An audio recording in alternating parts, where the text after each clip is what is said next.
بسم الله الرحمن الرحیم. اولو تانری نادیله.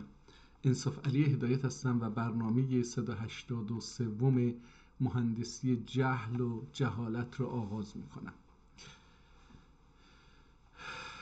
بریم ببینیم که برای امروزمون چه کتابی به شانس ما در میاد. به لطف الله تبارک و تعالی در این چند روز گذشته احساس میکنم که بهتر خوندیم کتاب ها رو. دیروز کتابی رو باز کردیم به نام عروض ترکی که در رابطه با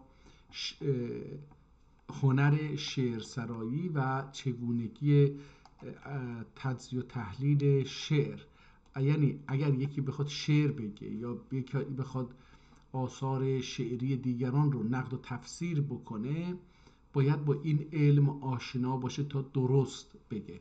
البته این شعر که ما خوندیم عروض ترکی، این مربوط به اشعار سنتیه، نه اشعاری که حالا میگن سفید و نمیدونم سیاه و از اینها نیست، ولی در اینها هم احتمالاً کاربرد داره، نه اینکه کاربرد نداشته باشه.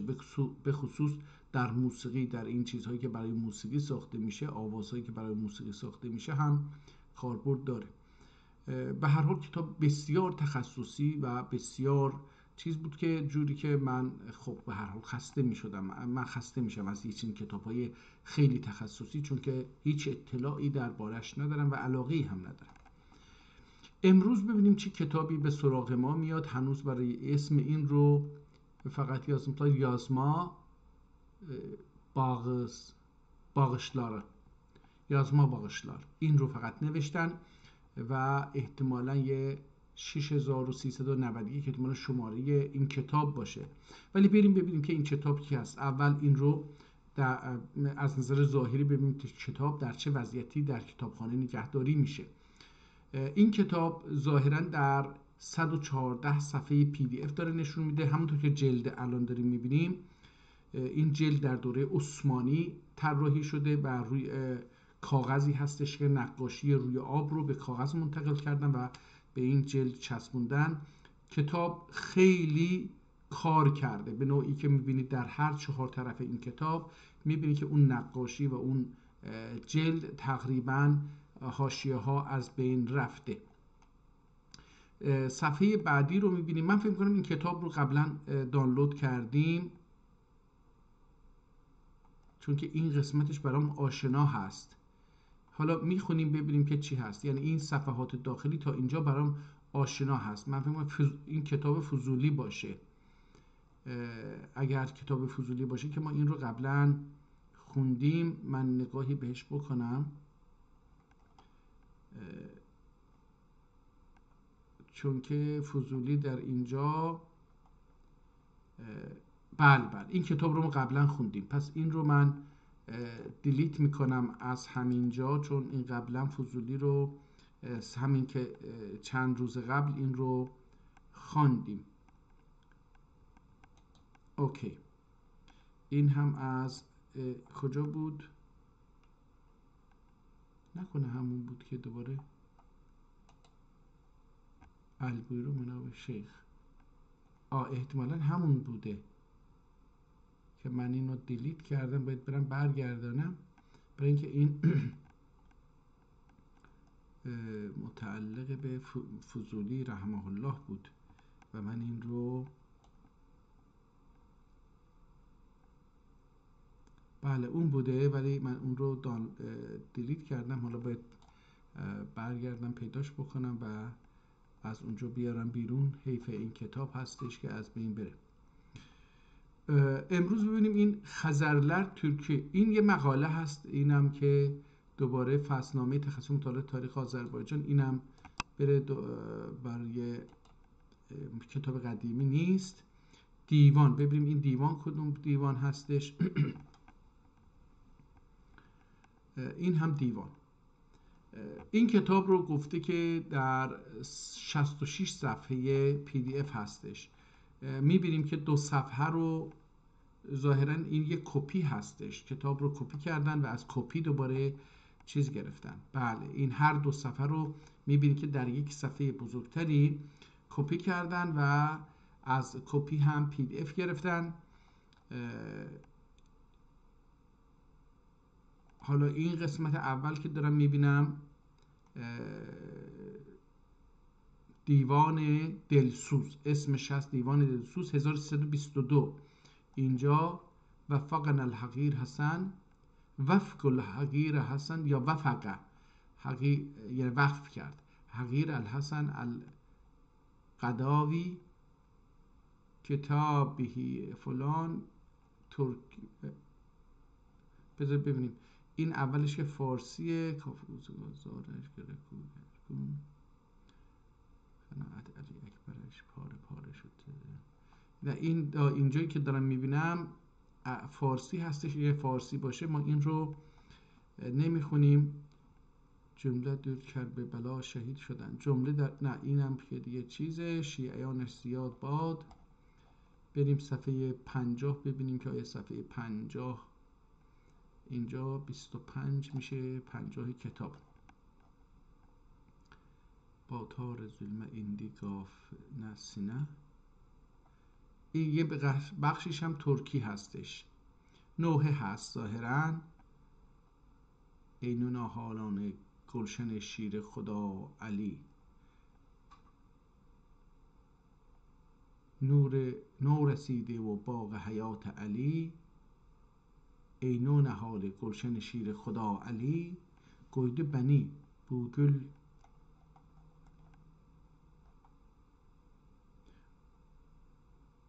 ببینید این ظاهرا سینه زنی و اینا هستش، من از این میگذارم. این هم البته یه بخشی از چیز هستش، چی میگن، بخشی از تمدن ترکی هستش.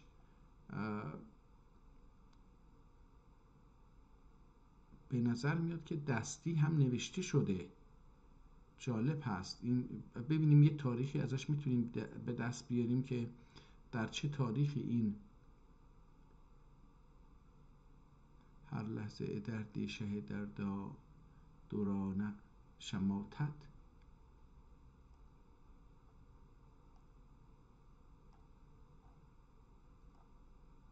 این هم یه بخشی از نوحه، هم بخشی از چیز هستش.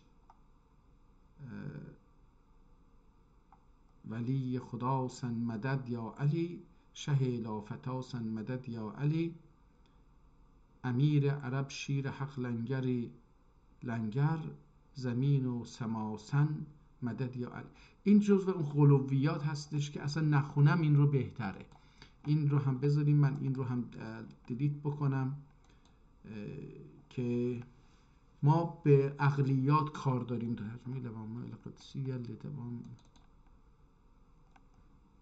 بذار ببینیم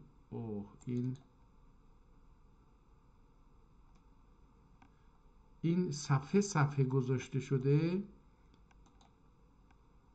بذار ببینیم این میتونیم این کتاب ببینیم ترجمه به ترکی هستش یا به چه زبانی هستش. این رو اول ببینیم. این کتاب جلدش رو میبینید، جلد چرمی هستش، خیلی آسیب دیده، یعنی قدیمی هست، از همینجا معلومه. من تلاش میکنم که این رو نه، این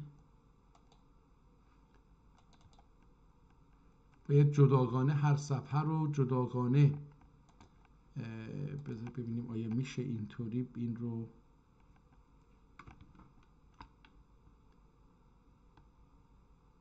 هر صفحه رو جداگانه اینها چیز کردن، عکس گرفتن و جداگانه یه فایل گذاشتن. این PDF چیزی نیست. تا الان شده 490 صفحه هم هست.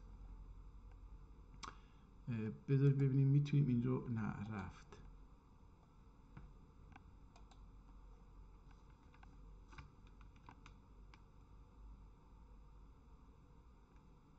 اگر بشه این رو یه جوری بکنیم که بشه این رو دید، نه اینکه فقط صفحه باز کرد. این کتاب ارزش زیادی داره ولی PDF نکردن این رو.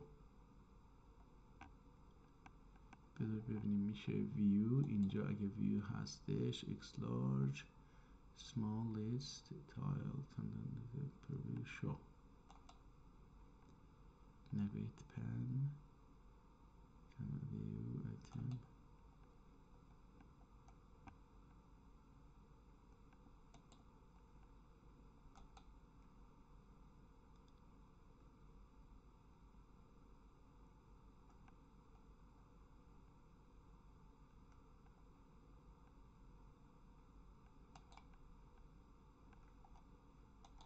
نه متاسفانه نشون نمیده یا من نمیتونم. بذار ببینیم این کتاب رو مثلا از هر دو این ظاهرا که حدود 500 صفحه بود، در حالا در هر صفحه هم ظاهرا دو چیز رو اگر من بتونم اینو به پی دی اف تبدیل بکنم خودم این خیلی عالی خواهد بود. عکس بسیار جالبی از این کتاب گرفته شده. کتاب صلات من لا یحضره الفقیه به ترکی شرح شد. حالا اینجاشو به فارسی نوشته، یکی اومده با رنگ قرمز بر بالای بسم الله الرحمن الرحیم گفته که این کتاب صلات من لا یحضره الفقیه، یک کتابی هست من لا یحضره الفقیه هستش، کسی که به فقیه دسترسی نداره این کتاب رو بخونه. حالا اینجا این کتاب خیلی بلنده ولی یه بخشیش هست بخشه، یعنی ظاهرا این فقط کتاب صلاتش هست، نماز، ولی ممکنه که کتاب زکات داشته باشه، کتاب جهاد داشته باشه، کتاب نکاح داشته باشه، کتاب مثلا اقتصادیاتش رو حالا نمیدونم چی داشته باشه، اینها رو داشته باشه.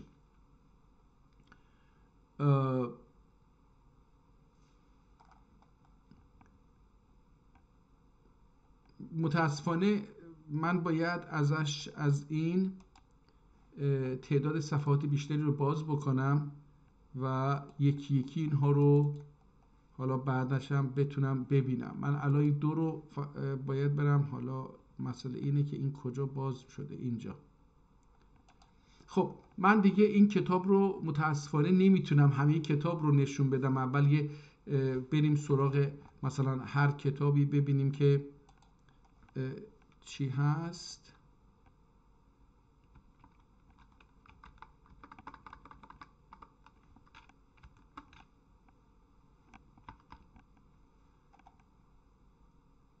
کتاب خیلی جالبه،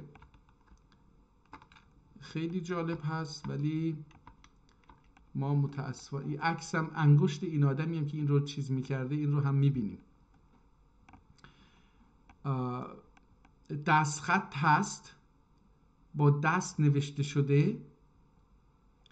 بذارید ببینیم دیگه چی هست. بذارید یه تعداد زیادی این رو چی میشد، این رو کار ما رو راحت میکردن. فکر کنم الان به ششم بریم. نه این ششم رو این رو انجام داده بودیم، هفتم. من یه تعدادی از صفحات رو باز بکنم.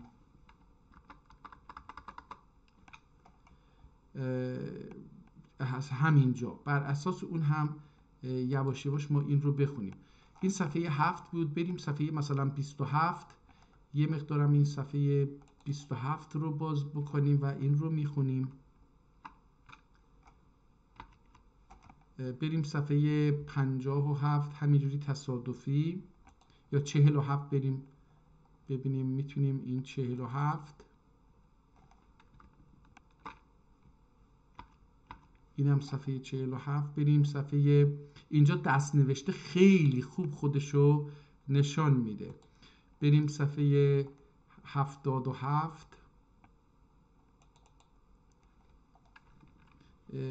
میبینید که دارم فقط تصادفی انتخاب میکنم صفحه ها رو و صفحه ها رو هم میبینید. و بریم صفحه 97.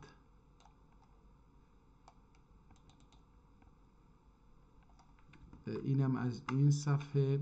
بریم صفحه 127.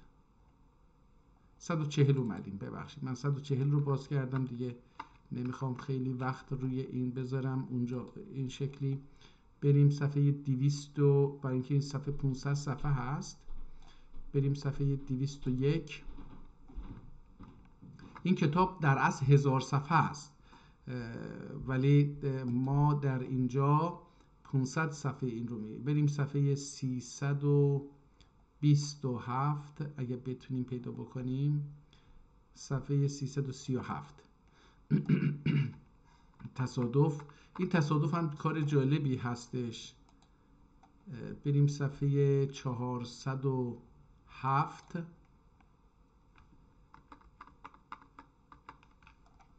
بریم صفحه 450. خیلی جالبه این کتاب. من الان مشغول اینها هستم، ولی 490 احتمالا عکس آخر جلد باشه. بله این آخر جلده که میبینید این رو. کتاب حالا پاره شدنش هم میبینید اینجا که چه شکلی آسیب دیده جلد. این رو هم میبینید. بیایم این 90 بود، حالا بیایم 85 ببینیم. 485 اینم 485. بعد من 486 رو باز میکنم. اینم 486. چند قلم با چند نفر یا چند قلم نوشته این رو. 477 478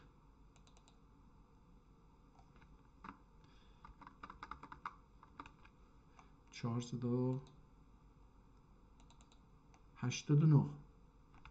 اینجا تمام. این آخرین صفحهش هم هست. حالا امیدواریم که یه تاریخی ازش پیدا بکنیم. خب من دیگه فکر کنم همین کافی باشه. خب بسم الله الرحمن الرحیم و بهی نستعین. بذارید ببینیم این چی میگه. حمد و سپاس الفتاح فتح درگاهینه مخصوص درچیم فضل. حالا اینجا باید یه مقدار بیشتر بزرگش بکنیم که بتونیم ببینیم. فضل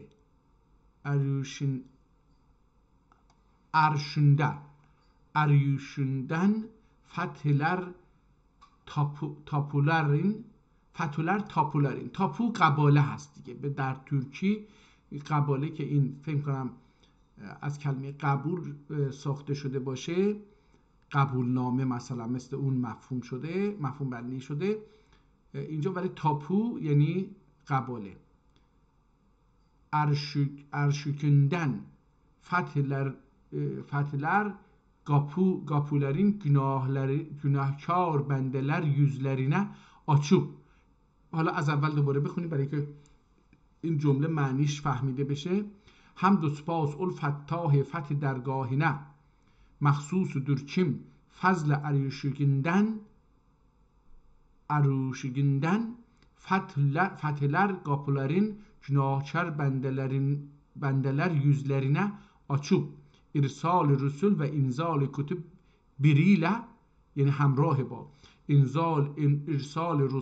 ارسال رسول و انزال کتب بریله همیشه ماه. این حالا یه جوری هم هستش که بعضی از کلمات ماه تهاتره ماه نجات دلالت etmiş.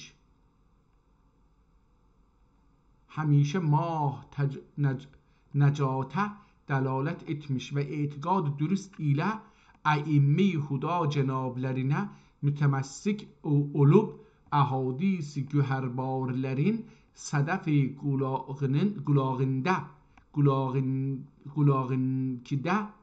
حالا این کده رو باید بخونیم، انگار که این که هایی که مثل نون هستن رو بخونیم، برای اینکه به نظر میاد دوباره ما با یک کتابی مواجه هستیم که این به ترکی لهجه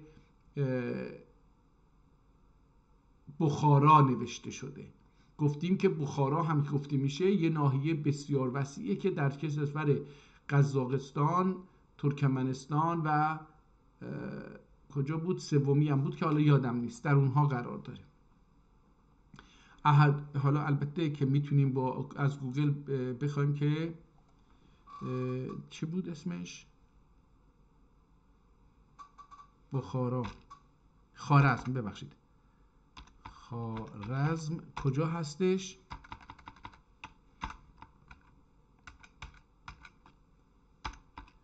خوارزم گفتش که ازبکستان، قزاقستان و ترکمنستان در اینها قرار داره، یعنی در اینها پخش شده.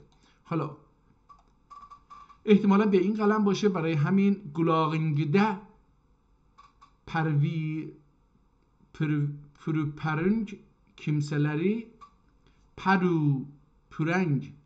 پروپرلنگ احتمالا یا پروپرنگ kimseleri نشاء آخرینده فرمان فرمالق تختینده صاحب ایالت قلمش. حالا دوستان این کتاب یک مقدار هم وقتی نگاه میکنم چشمم چیز میشه، برای اینکه یه مقداری تاری داره، یعنی فوکوس نکرده. حالا فوکوس رو چجوری، خیلی عکس واضحی نگرفتن، بلکه انگار که مثلا تکون خورده باشه به اون شکله. در نتیجه بعضی از کلمات این شکلی کاملا اون دندانه ها دیده نمیشه، شاید هم به خاطر اینه که خیلی بزرگش کردیم.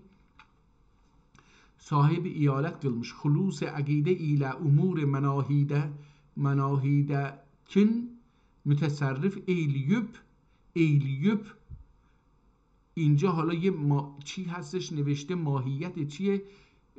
بیرله انتظار گلشننده، انتظار گلشنده، احتمالاً احتضار گلشنده بلبل دillerini بقیه استغفار مترنم قلوب دارالامان الاسلام اچره هدایت مشعلندن کی شمع ایمان روشن ادب. حالا اگه دوستان دقت بکنید بعضی از کلمات رو جا نشده اومده یه مثل هفتی باز کرده و بالا نوشته، یعنی دوباره که خونده یا بعد که نوشته دیده یک کلمه رو چیز کرده، اومده یک هفتی باز کرده اون بالا نوشته. ایمان روشن ادب فانوس خیالنده باد مخالفندکی دنکی، البته باد مخالفدنکی محافظت ادن kimseleri. حالا میدونیم که این دیگه ما در آذربایجان میگه مخالفت دکی، ولی اینجا مخالفت دنکی مخالفت دکی مخالفت دت دن مخالفت دنکی اینجوری نوشته. محافظت ادن kimseleri وعده بهشتی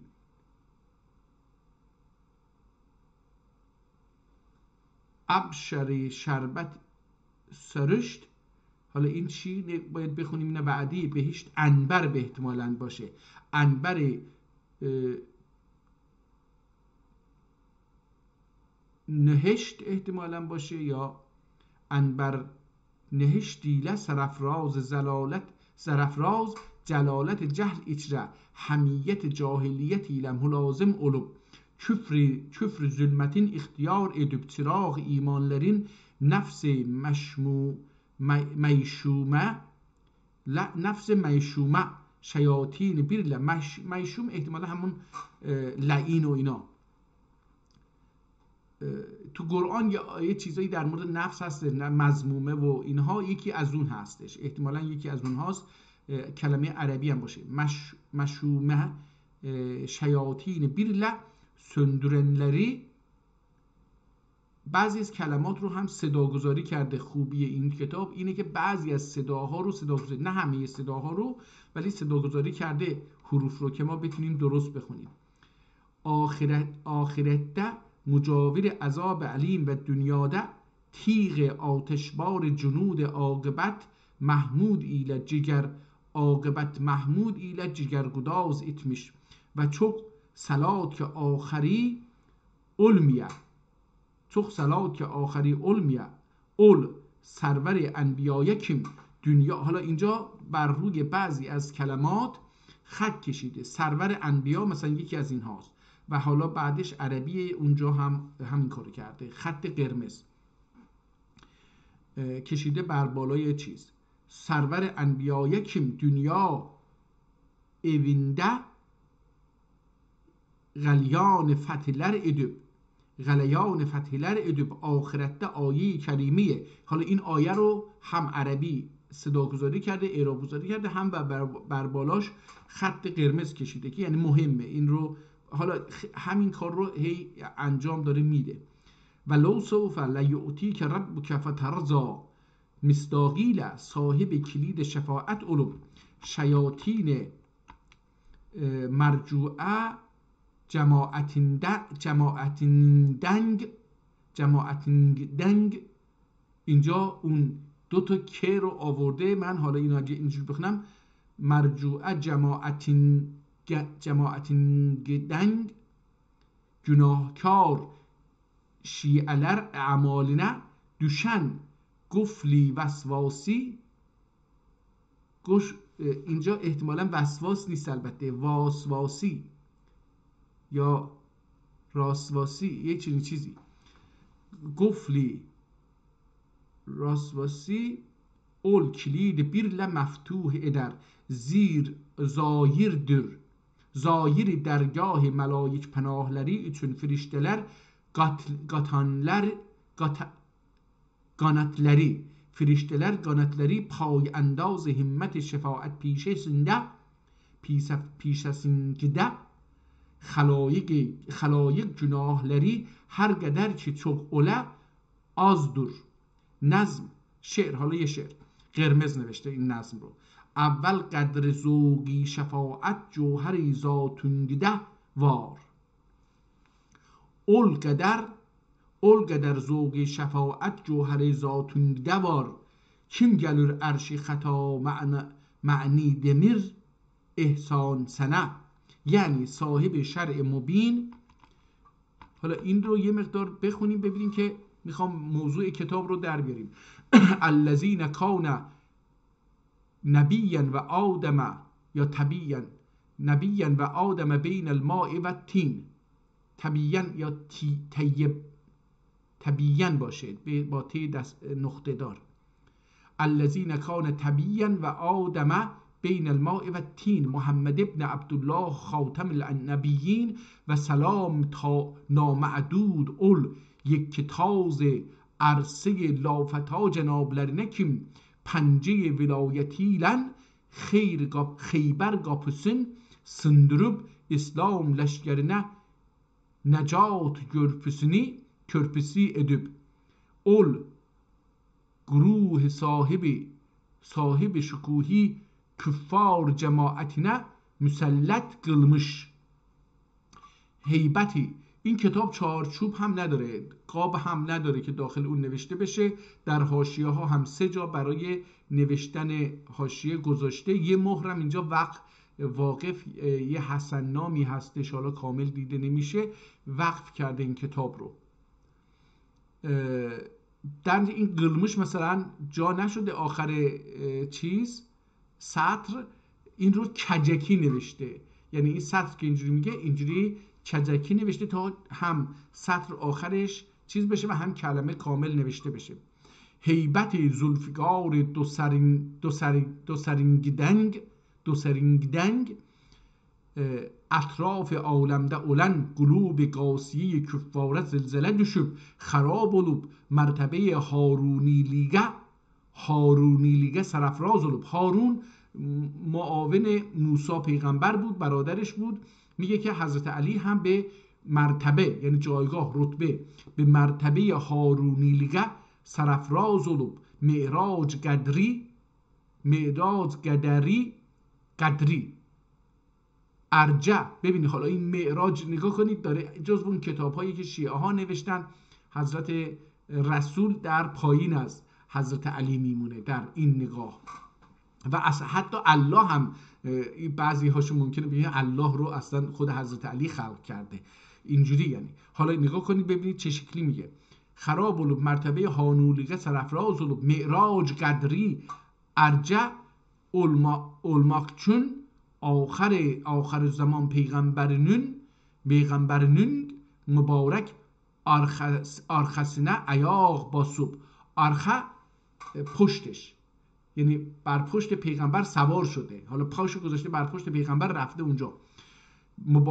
آخر زمان پیغمبرنون مبارک آرخسینه arxasına پشت arxasına ayaq basıb müşriklərin butlərin aşağı salıb ol şikast səbəbindən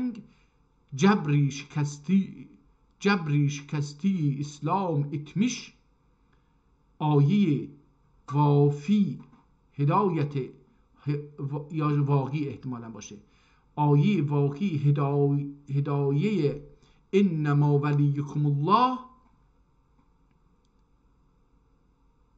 آیه واقعی هدایه انما ولیکم الله مصداقی ile متوجه درگاه احدیت olup و göğe مشغول olan zamanda.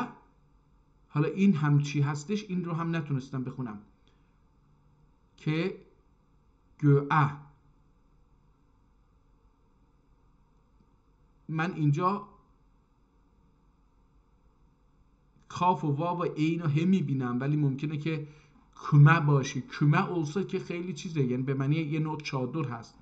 و کمه مشغول اولان زماندا اول سائل کیم، اینجا عبادته. این کمه یعنی عبادت، احتمالا ترکیه. حالا این که هستش کمه هستش نمیدونم، ولی احتمالا ترکی هستش برای اینکه اشاره میکنه. حالا میخونیم متوجه میشیم این رو. و کمه مشغول اولن زمانده اول سائله کم خان احسانین دنگ قوت لایموت استر ایدی bir yüzük ki hergiz cevahir şinas felek atunun Türk qaş çarx aletinde görmemiş ol سائله کرم ایلدی. این یه دروغه دیگه، معلومه. خود حالا ما معتقدیم که حضرت علی برادرش هم که جنگ کرده بوده، چشماش هم حالا کور بوده یا جنگ نکرده بوده کور بوده، نمیدونیم. به هر حال نابینا بوده. میاد میگه من فرزندان زیادی دارم، به من یه مقدار حقوق ماهانه زیادی بده.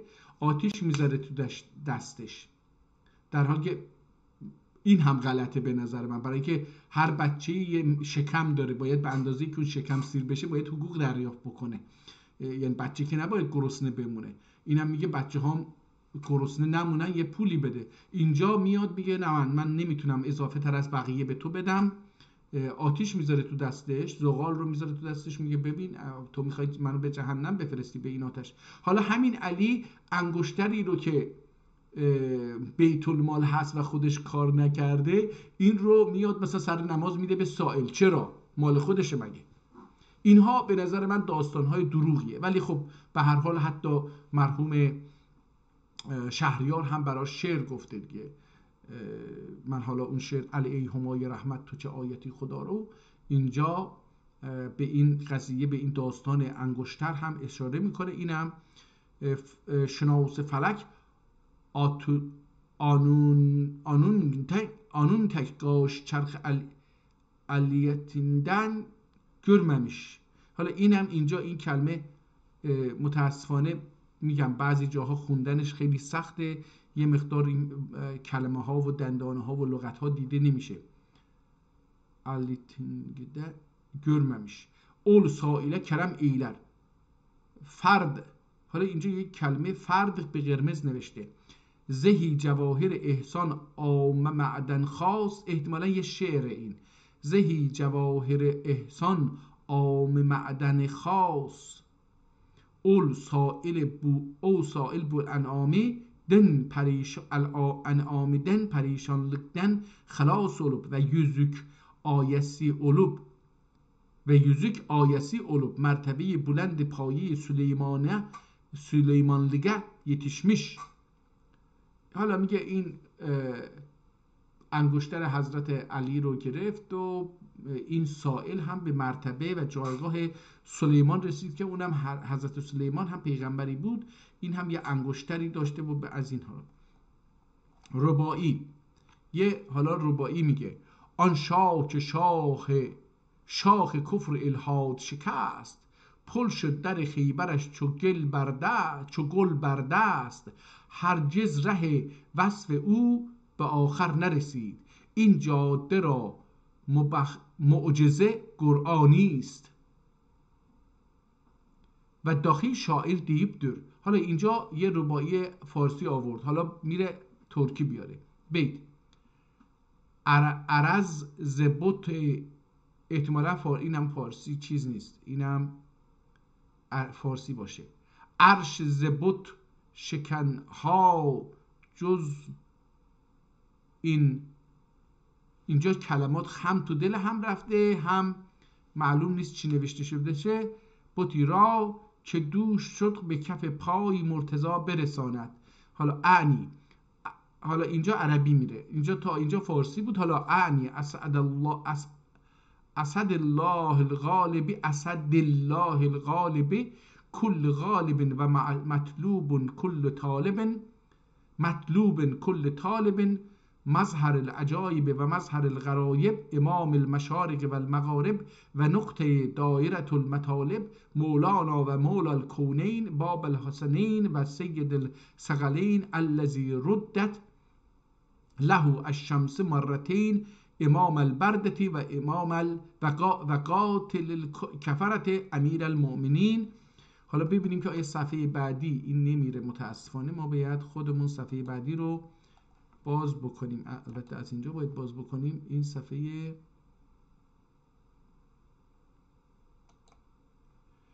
علی ابن ابی طالب صلوات الله و سلامه علیه و اولاد اطهارlarına kim آیه کریمه اینما یرید الله مصداق الیه از ناس،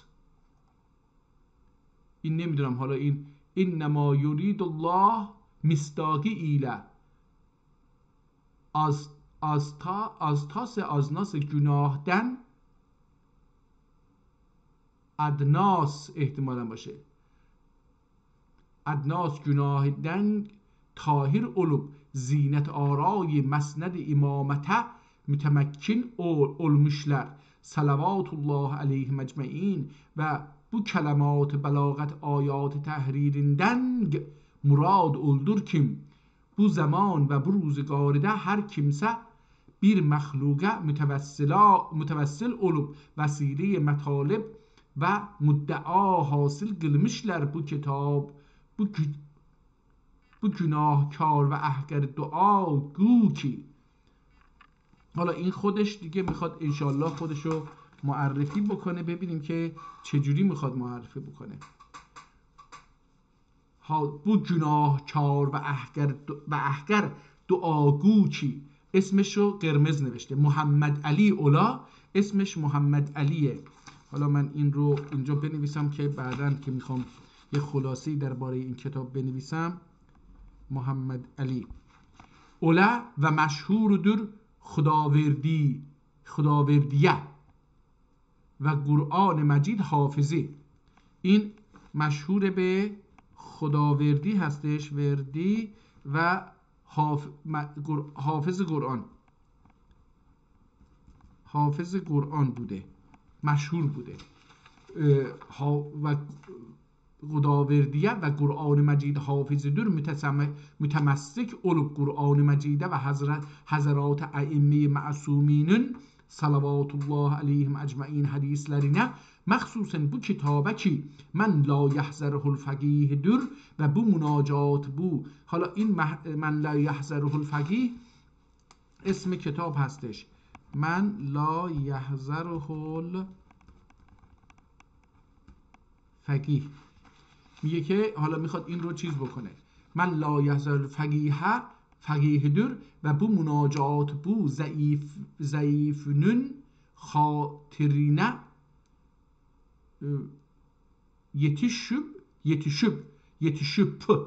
yetişip bu megamide münasip buldiginden mezkur olundu. مناجات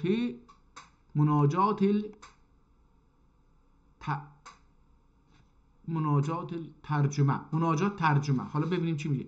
ای خالق خلق عرب و ترک عجم، ای خالق خلق عرب و ترک عجم، kıldın Arabi afsah-ı küll alem, her kimse diliyle seni hamd eyler, ben Türk ziyandan kim iltifat eylekim, ben Türk zabanında ki iltifat eylekim, çün Farsi mezkur olunur çok yerde, öz hamdün için müveffak eyle beni بهم eyle beni behem تأیید یتر bu şerhi babinde yine, bu şerh babinde yine ta اول که قلم bu şerhi ben Türkçe رقم.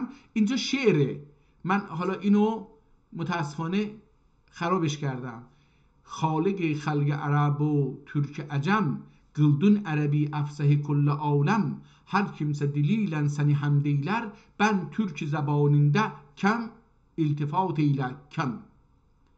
Çün Farsi mezkur olunur çok yerde، öz hamdün için muvaffak eyle beni hem تأیید یه bu şerhi babinde bana یا yine bana ihtimalen baشه تا اول که گلام bu şerhi ben Türkçe رقم.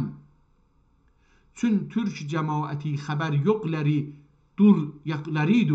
Çün Türk cemaati haber yokları dur. Mühbir olar من ile tevfik kerem.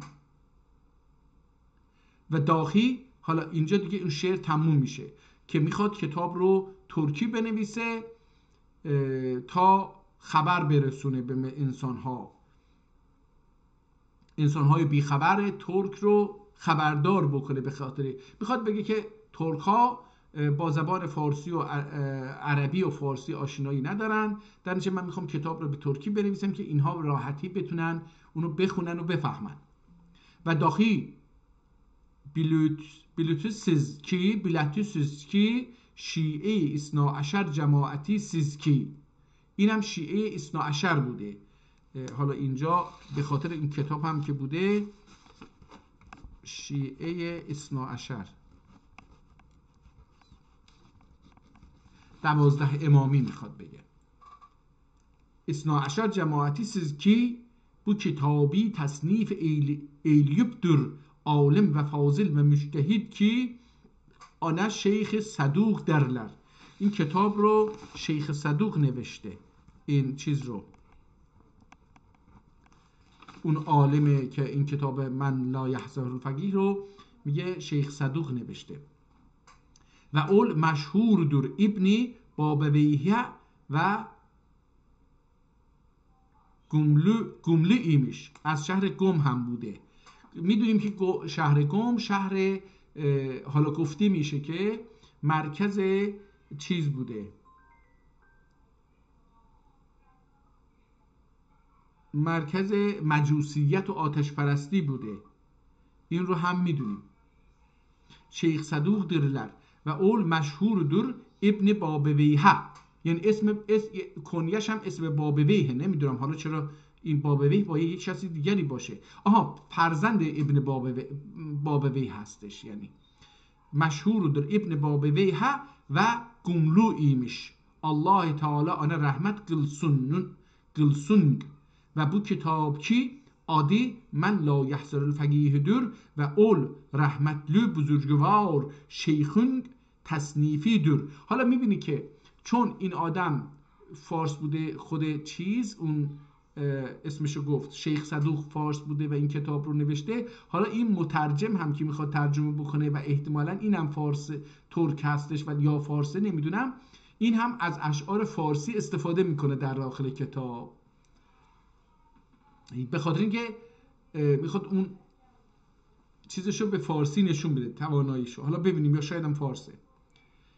و bu kitabın adı men la yasur fagihidir ve ol rahmetli buzurgvar şeyhün tasnifidir. Molla Muhammed Taqi Azlu ki ol alim ve fazil ve müştehid ve İsfahanluydi ve meşhuriydi. Meclisiye Farsi dilince şerh eyliyüptür. حالا میگه این کتاب رو یه عالمی دیگری به نام ملا محمد تقی آزلو که او هم یه عالم فاضلی بوده و مجتهد بوده و در اصفهان بوده و اصفهانلویی، یعنی اصفهانی بود. ببینید اصفهان هم شهر ترک‌ها بوده، نگاه کنید. لویدی و مشهوریدی مجلسیه فارسی دیلینجه شرح ایلدی ایلیوپتر، یعنی این رو به فارسی برایش ترجمه کرده این کتاب رو. یعنی مجلسی فارسی نمیدونسته، عربی نمیدونسته. بدبختی اینجاست، مجلسی عربی نمیدونسته و این همه کتاب عربی نوشته برای ما، برای اینکه این میاد براش این رو ترجمه به فارسی میکنه تا اون بفهمه مجلسی. شرح ایلیوپتر و دیر چی من لا یحصل فقیهده نچه. ببینیم این صفحه بعد چی میگه. و این مقدمه خیلی مهمتر از بقیه کتاب هستش به نظر من، برای اینکه ما با مقدمه این کتاب رو چه کسی نوشته، اسم نویسنده چیه، مترجم چیه، عرضم به حضورتون چرا اینو ترجمه کرده، مذهبش چی هست، اینو خیلی چیزا داریم یاد میگیریم که از خود کتاب مهمتره. خب حالا چی شد اونجا صفحه آخر؟ درچی یعنی میگوید من لا یحذرده. حالا دیگه فقیهشو نمیاره، اینجاشو میگه من لا یحذرده نته عبارتلر واردور کی. حالا مثلا اینجا واردور رو میشه واردور حتما هستش، ولی میبینیم یه نقطه هست، احتمالا به خاطر این حرکت کتاب این حالت چالما میگن، یعنی سکون عربی احتمالاً به حالت نقطه دیده میشه. واردور کی kimsene حل eylemiyüptür. کسی نتونسته اون نقاط رو حل بکنه. جویا تقدیر منم آدمت مقدر olupdur و beyled ki hami ibaretleri şer eyliyüptür. Allah Teala hami şialeri behişt yerinde, behişt berininde perversün خصوصا علما و فضلاleri و bu iki عزیزی، یعنی هم اون ملا احمد بود چی بود و هم اون شیخ صدوق رو، این دوتا رو خصوصا علما ve fuzalaları ve bu iki azizi hem ki bu kitabda çok cefalar çekipdürler ve dahi. حالا این لر در اول سطر بعدی اومده و داخی اول کی çünkü Türk cemaati Arabi ve Farsini başarmazlar. Bu zayıf baştan ayağa bu zayıf یعنی خودش ضعیف، حالا باش یه خطم کشیده یعنی خودش. Bu zayıf baştan ayağa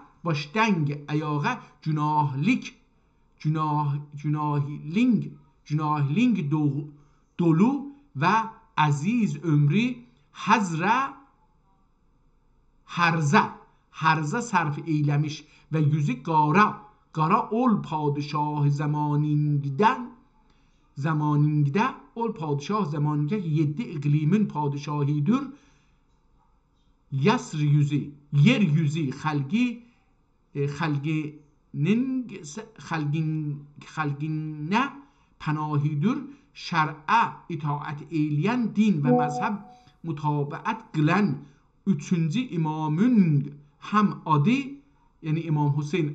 حالا این شاه چی هستش؟ اسمش حسینه. 3. امامın هم adı هم ad اینجا addaş باید می نوشت، ولی خب هم عادی. حالا اینجا یه چیزی نوشته که خونده نمیشه و حالا اینجا یه چیزی نوشته احتمالا ختم زده. یدینci imamın اولادی امام موسی کاظم اولادی ecdadının galiptir و عدل و دادی. حالا اسمش چیه؟ شاه سلطان حسین. شاه سلطان حسین میدونیم که صفوی هستش. همین شاه سلطان حسینی که مجلسی هم که حالا چطوری میگن که مجلسی رو از چیز آورده ولی عربی نمیدونه، این براش به فارسی ترجمه کرده ملا احمد. خیلی ببین چقدر ما با تضادهای تاریخی روبرو میشیم. یعنی وقتی یک کتاب قدیمی رو میخونیم این کتاب‌های جدید رو به تضاد، به چالش میکشیم. این چیزایی که به ما یاد دادن همه رو به چالش میکشیم. اون فارسی عربی نمیدونسته، کتاب فارسی عربی نوشته 110 جلد. حالا در زمان همین میگه که شاه سلطان حسین آنون مبارک آدی، یعنی اسم مبارکش شاه سلطان حسین. Allah Teala o padişahın din pənah düşmənlərinə yeryüzündən bertaraf eyləsin. Düşmənlərini ببخشید پناه düşmən ol padişahın din pənah dinina düşmənlərini yeryüzündən bertaraf eyləsin. مطلب اول مطلب احتمالاً این باید مطلب بخونیم. اول پادشاه زمانinde و من yüzü و من söz 20 min احتمال این چی میتونه باشه؟ داره میگه من 122 yılında da. حالا من اینجا یه چیزی میبینم که اینو نمیدونم کامل. مین رو بعدش مین و 120 مین 120 مین و 122 اینم 22 min ve 122 yılında bu duagu fikre düşüp ki bu kitabı Türki dilince tercüme eyleye. پس به فکر ترجمه افتاده در سال 1122.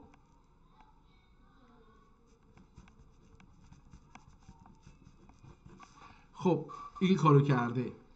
پس و min ve 122 yılında bu duacu fikre düşüp ki bu kitabı Türki dilince tercüme eyleye cah ola vesile necat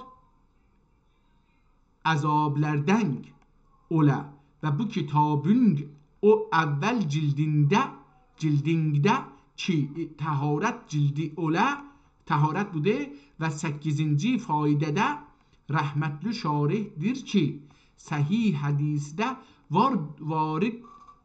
واردور احتمالا یا اینم دوباره بالا آورده نوشته و خیلی هم تو دل هم رفته. صحیح حدیثde واردور محمد این مسلمden محمد ابن Müslim'den ki Hazreti İmam Muhammed Bakir ve İmam Cafer Sadık'ın salavatullah aleyhuma füzelâi ashablerindendir. Naql eylübdür ki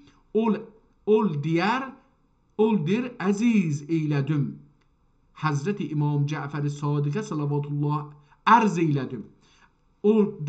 O dir یعنی میگوید عرض ایلدم حضرت امام جعفر صادق صلوات الله علیه ki من sizden hadis eşitirim vartuk ve artuk ve escük nakl eylerim. Aya caizdir ببینید این رو یه سوال رو بپرسین. این آدمی که بوده اسمش چی بوده؟ محمد ابن مسلم. میگه که رفت پیش امام صادق. حالا اینجا شو، از اینجا حضرت امام صادق صلوات الله علیه السلام عرض ایلدم حضرت امام جعفر صادق صلوات الله علیه که من سیزدنگ حدیث eşidirim ve artık ve esküç nakleylerim. Aya caizdir?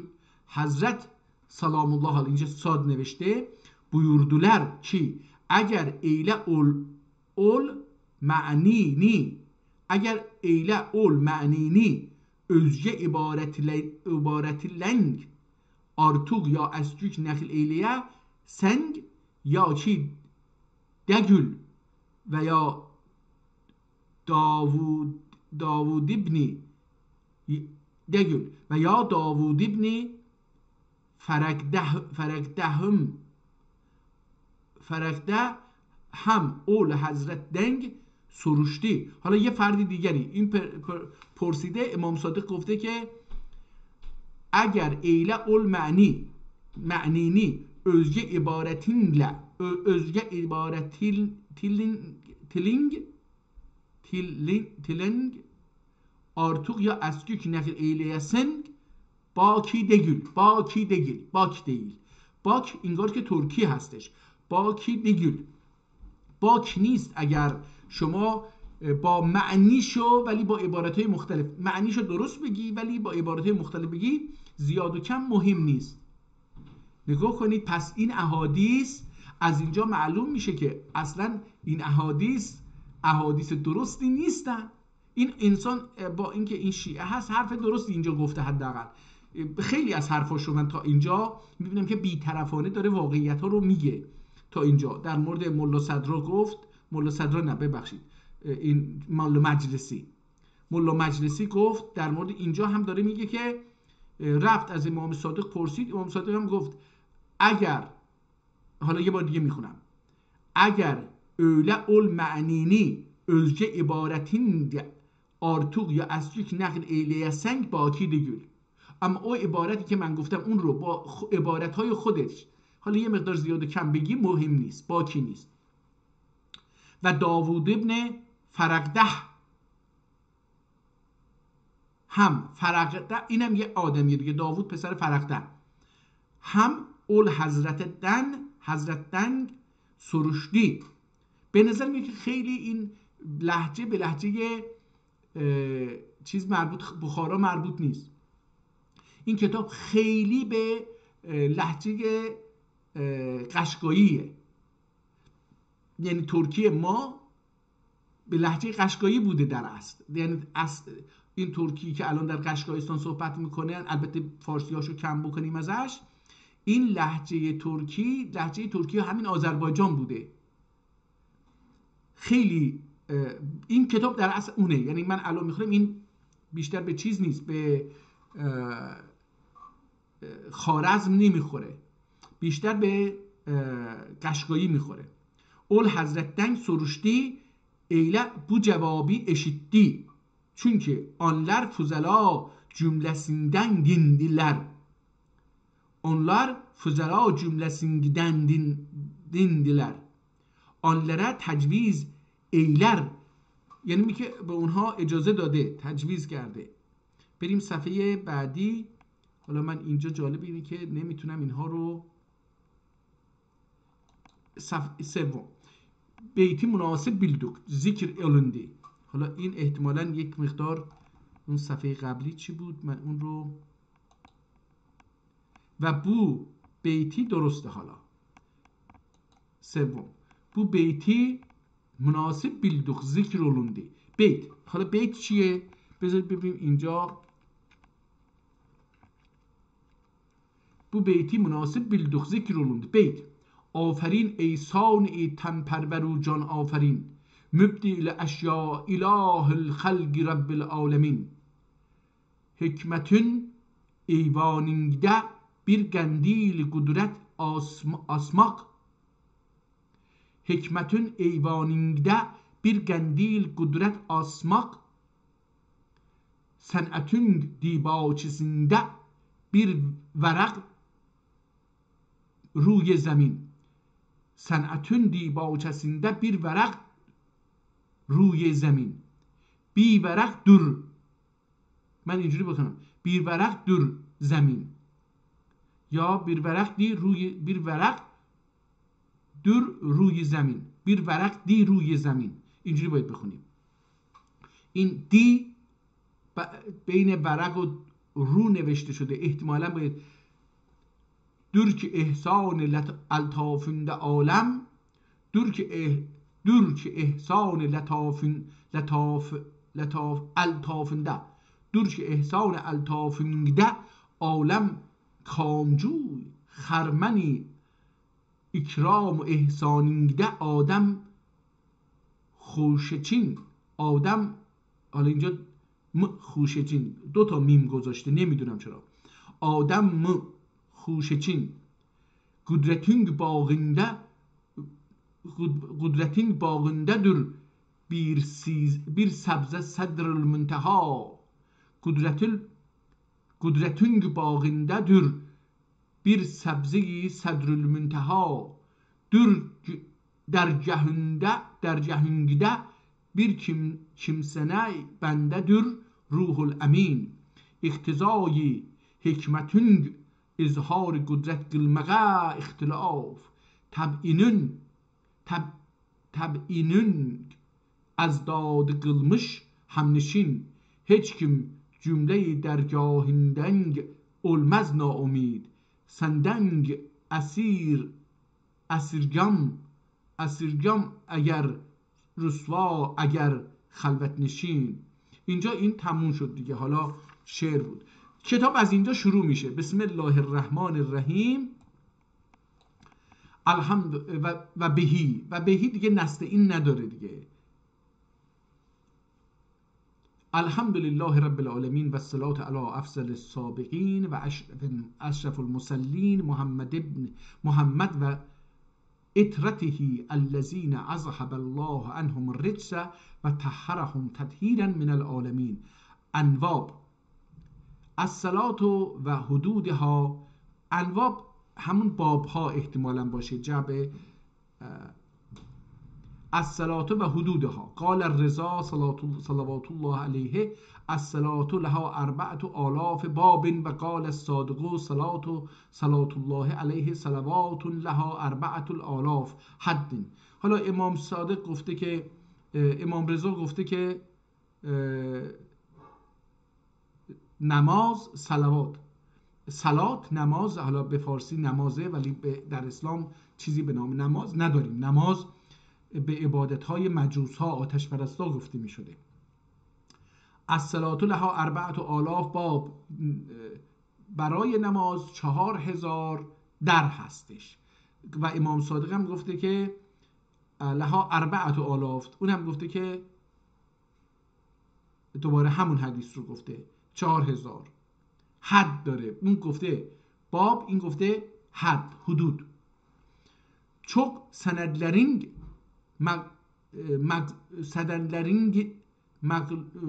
menguludur. Zekeriya bin Adem'den 29 sahih senedilin ve 2 Hasan sahihten ve 2 Hasan sahihten senedilin ve 4 kuvvetler sahihlik senedilin ve 8 zayıf senedilin ahirdeki mühendislerin istilahine ve hammad ravileri dürler ki rahmetli Şeyh Saduk'un senedi ona sahihdir ki dedi Hazreti İmam Ebu'l-Hasan Ali ibn Musa Rıza sallallahu aleyhi bu buyurdular ki namazın 4000 kapısı vardır ve Hasan hadisde sahihinin hadisi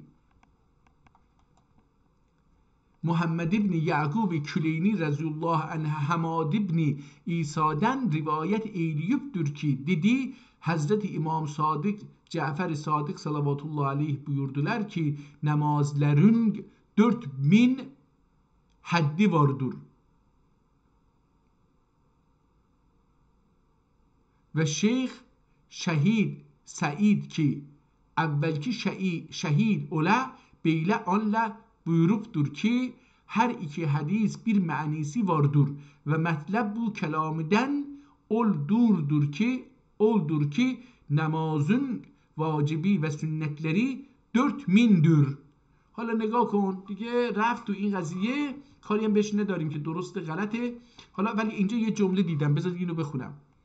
4000'dür ve evvel buzurgvar ve ol buzurgvar şeyh ki şeyh sani anın şanine diyüptür ki muhakkik haqaiq evvelin ve ahirin ve bilunuz ki ol şeyh الفیه آدلو کتاب تألیف ایلیوبدür. یک کتابی نوشته به نام الفیه 1000. الفیه آدلو کتاب تألیف ایلیوبدür و نماز واجبlerinde ve buyurupdur ki min 9 meseledir namazın vacibleri.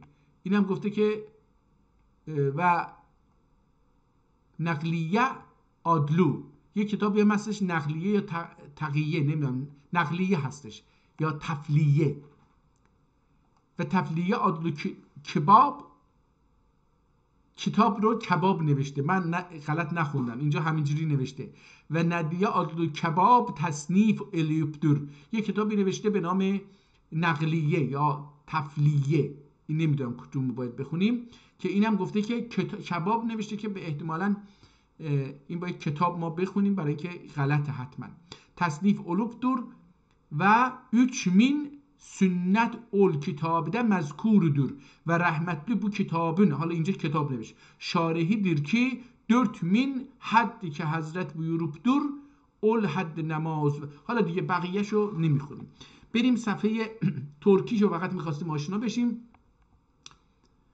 صفحه 7 یک چند کلمه از صفحه 7 بخونیم ببینیم که آیا میتونیم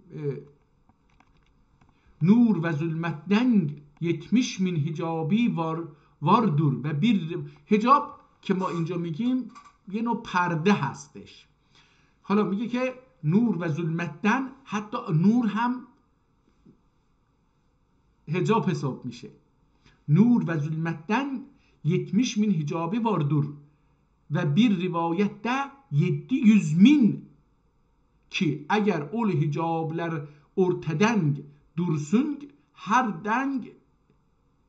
ne ki Allah'ın yani Allah'ın Cenab-ı Akdesinden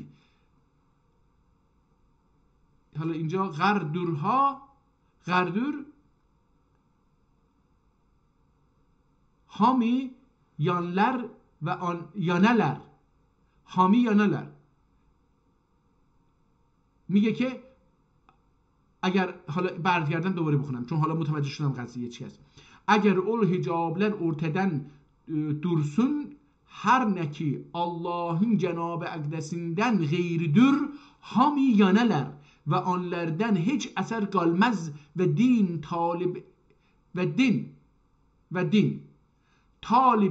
talib ilmilerin arasında azim ihtilaflar vardır.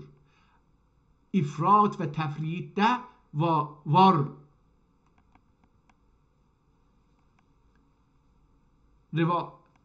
İfrat ve tefritte raverete yol hak yolu. حالا اینجا var demek var ki yol hak yoludur ki kimse gerek ki bilme her ne ki bile kimse gerek ki bile her ne ki Allah Teala Celle Celaluhu ve enbiya ve imamlar salavatullah aleyhim buyurupdur buyururlar hakdır. Mesela hele bu iki hadis ki vahyi madeninden sadır olupdur ve bir cem'ün tarikesi oldur ki bir zadi ki anla bilmezler رد eylerler. حالا اینجا زیرش یه چیزی نوشته که قابل خواندن نیست. اونجا هم این کلمه رو خط زده یه مقدارشو. آن bilmezler رد eylerler و derler ki واحد خبردür و اعتباری yoktur. خبر واحد اعتبار نداره و bir cem hem öz ra'ylerinin sözleridirler و bir cem هم که حالا دیگه اینجا داره از در بابت اصول فقه صحبت میکنه. من اینها رو خوندم تو حوزه علمیه، باهاشون آشنا هستم که خبر واحد چیه و اینا. اینجا وارد میشه به اصول رو میگه که اگر یه حدیث رو شما دیدید باید با این بسنجید، اگر درست بود قبول بکنید، اگر درست نبود قبول بکنید. که حالا این خود این احادیث رو هم که جمع کردن مثلا چیز، باز داخلش خیلی ایرادات بسیار زیاد عقلانی و چی وجود داره که نباید پذیرفت. حالا دیگه بریم صفحه بعد، چون کتاب صفحات زیادی رو انتخاب کردیم. بریم صفحه 27.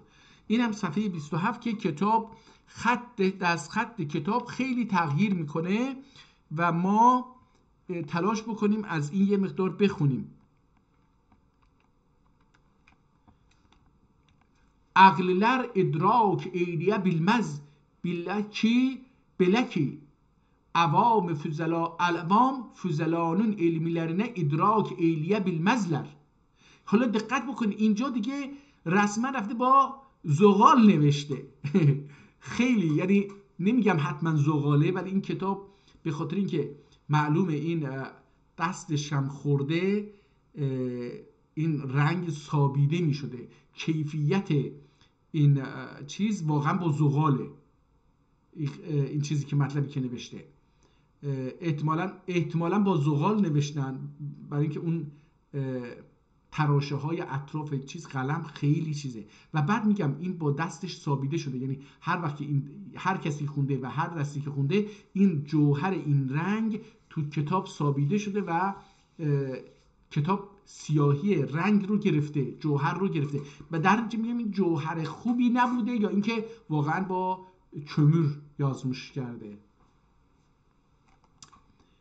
و bilaki varid olubdur ki Hazreti Peygamber sallallahu aleyhi ve aleyhi buyurdular ki، اینجا حالا یک کلمه نوشته که منع Allah'ın Cenab-ı Akdesi yelin haletler vardır.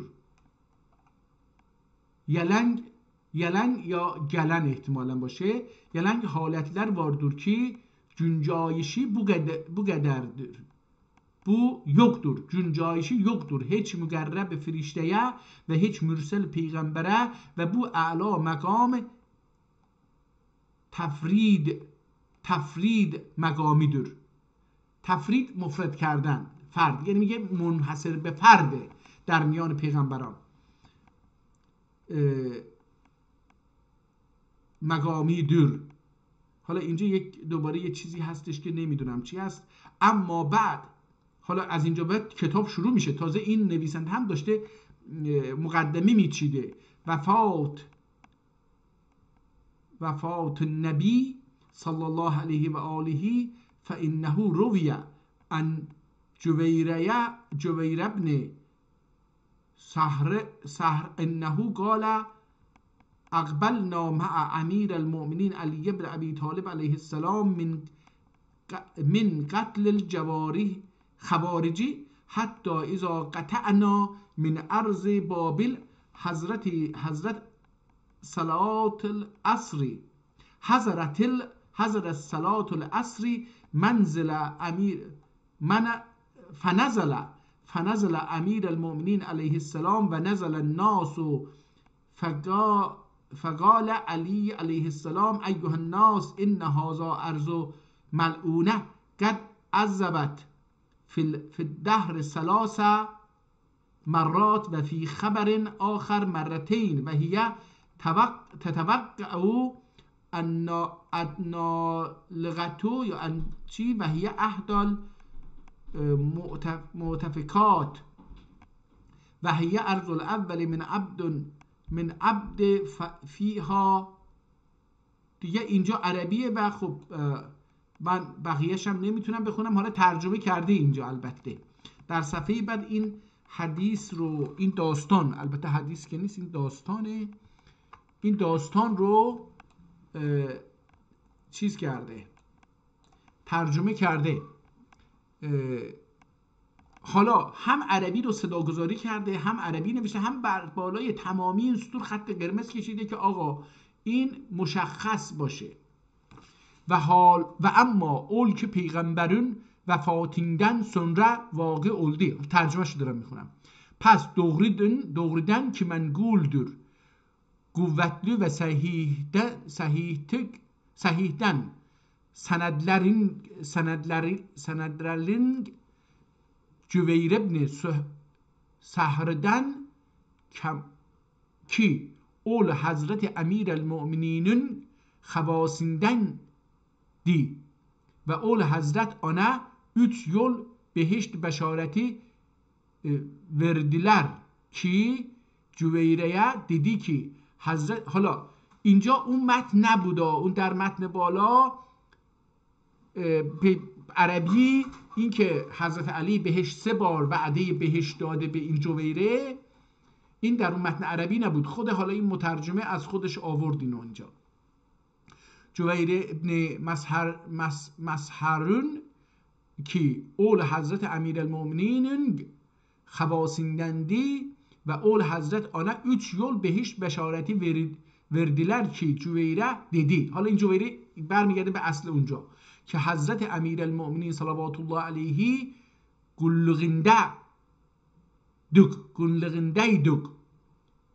گلغندeydik. Ol vakt ki خوارج savaşından gayetmiştik. Eyle ki Babil yerine yetiştik ki hille yugi ola hille یاووق اینجوری باید میخونیم. صدا نمیذاش، من اینو چیز میخوندم، غلط میخوندم. حالا این یاووق رو یاخن یاووق نزدیک، هله یاووگی اوله و عصر نمازی نن وقتی oldu. پس حضرت امیرالمومنین صلوات الله علیه buyurdular ki لشکر hamı aşağı geldiler. پس حضرت سلام الله buyurdular ki ای خلق bu yer ملعونdur. حالا چرا زمین باید ملعون باشه؟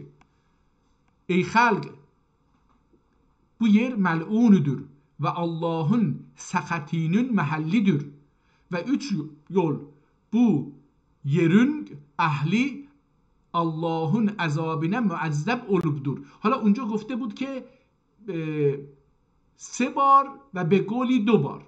اینجا اون رو به حذف میکنه، 3 تا رو نگه میداره. در ترجمه چیز نمیکنه، مراعات چیز نمیکنه، اون چیزی که به ذهن خودش نزدیکتره اون رو میاره.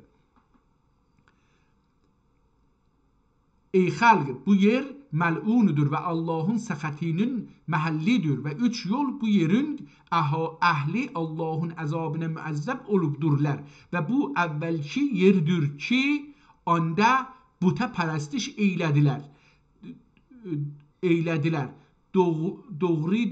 Doğrudan ki caiz değil ki hiç peygamber ve hiç peygamberin vesiyeti bu yerde yapılırlar.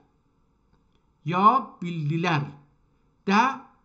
bildiler de namaz kılsın. Ama sizlere caizdir.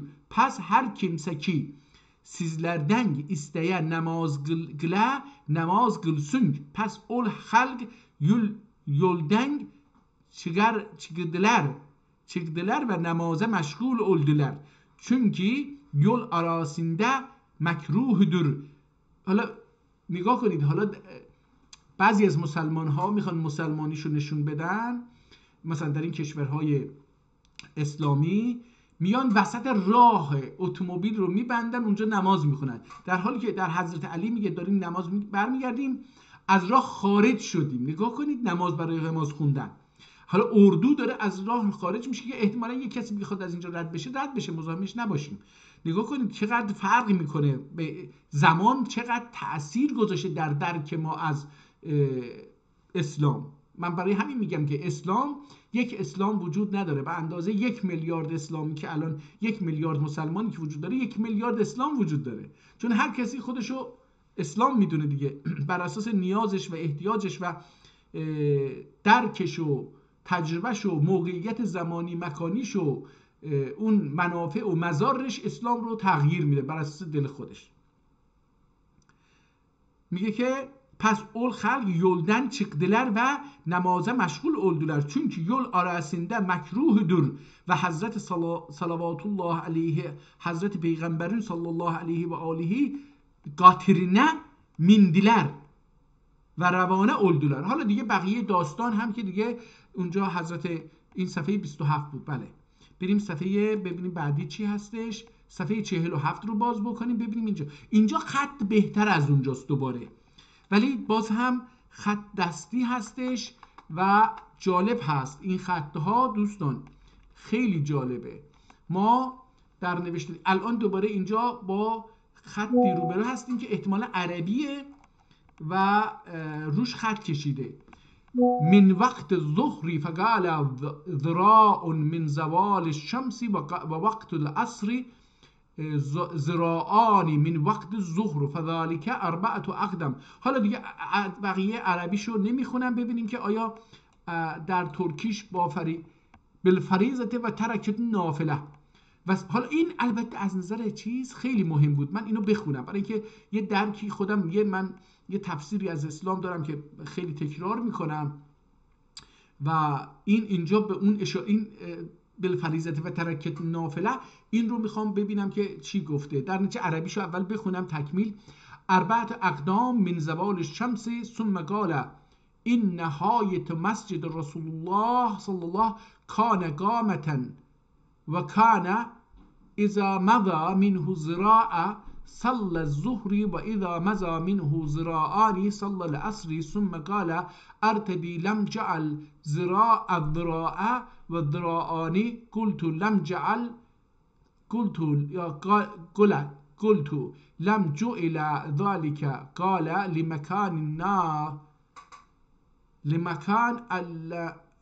لمكان النافلة لك إن تنفل من زوال الشمس إلى أن يمضى ذراع فإذا بلغ فيك ذراعا بدأت بالفريضة وتركت النافلة وإذا بلغ فيك ذراعين بدأت بالفریضه و ترکت النافله. حالا ولش بکنیم این رو. و صحیح سندینده منقولدر زراردن، زراره اسم یه آدمیه، زراردن که دیدی. حالا نگاه کن اون عربی رو با یه قلمی نوشتن، این ترکی رو با یه قلم دیگری نوشتن، یعنی خطها متفاوته. معلومه که 2 نفر نوشته، یکی عربی رو می نوشته یکی ترکی رو می نوشته. قطعا 2 نفر نوشته، حداقل با 2 نفر این رو، حداقل 2 نفر. به نظرم میاد که بعضی جاها رو یک کسی که مثلا اون صفحه قبلی که خوندیم خطشو اگر اون صفحه 7 رو با این خطی که الان داریم میخونیم مقایسه بکنیم 27 خیلی متفاوته. حالا اگه برگردیم دوباره با اون صفحه مثلا 5 مقایسه بکنید، نگاه کنید این صفحه 5 یه نفر نوشته، 5 و 6 احتمالاً این صفحه 6 هست که همون خطه، این صفحه 7 که یه مقدار تغییر کرده ولی همون خطه تقریبا، این صفحه 27 نگاه کنید که الان خوندیم. حالا این صفحه 47 رو با این مقایسه بکنید، با همین صفحه اگه نگاه بکنید صفحه 47 رو خیلی متفاوته. در نتیجه به نظر میاد که چند تا قلم، حتی اینجا اون موادی هم که نوشتن متفاوته، برای اینکه در اون صفحه 27 دست نوشته که گفتم حالت زغالی بود، مالیده شده بود. دست اون آدم که نوشته بود حتما سیاه شده بوده، مالیده به این چیز صفحه سیاه شده. حالا اینجا اون سیاهی صفحه رو نداریم و سند صحیحلن منگول در زواردن کی دیدی soruştum Hazreti İmam Muhammed Bakir'den sallallahu aleyhi zöhrün vaktinden pes Hazret Selamullah buyurdular ki bir zira günün zaviyeliğinden ve asr vakti iki zira ki geçmiş ola vaktidir bile ki 4 قدم ظهر وقتیندن geçmiş ola. حالا اینجا دیگه داره چیز میکنه، برای شیعه ها درست میکنه که 5 وقت نماز رو نخونن، 2 وقت 3 وقت بخونن. نماز ظهر و عصر رو یه بار، شام و خفتن رو هم یه بار. البته خفتن ترکی نیست، فارسیه، ترکیش یاتما. اینو در یه جایی همین رو دیدیم که خونده بود. دیگه از اینجا بگذاریم بریم صفحه 77 رو باز بکنیم، یه چند سطرم از اینجا بخونیم.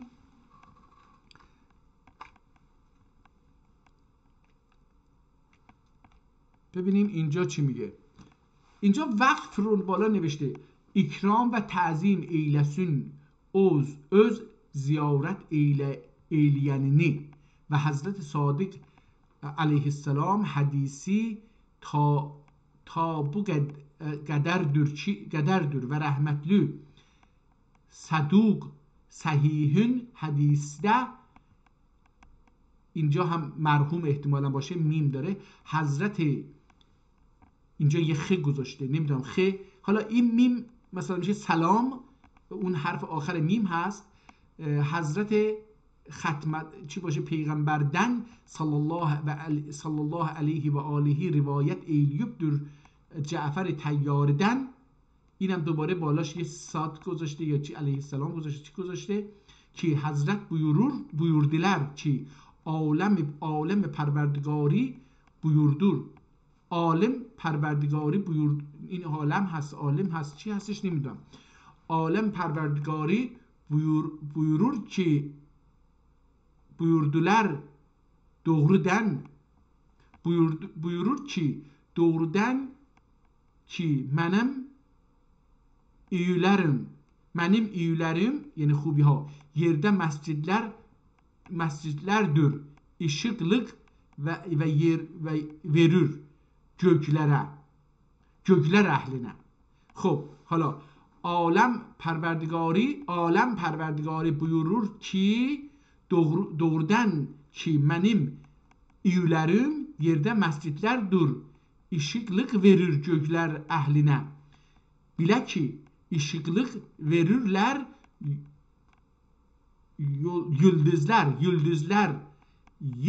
yıldızlar ehline, yıldızlariz ehline. خوشا. حالا اینجا یک کلمه نوشته فی آسمانها. این فی آسمانها نه عربیه نه ترکی، بل عربی کرده. فی آسمانها ehline خوشا فی آسمانها ol bendenün haline ki mescidler anın evi ola ve hoşa haline o bendenin ki öz evinde vuzu eylesin. وضو هم کلمه فارسی هستش که ببخشید پس کلمه عربی هستش. وضو alsun و benim ziyaretime gelsin. Benim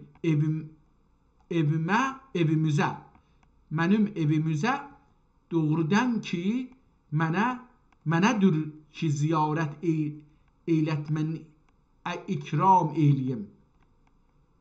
Ziyaret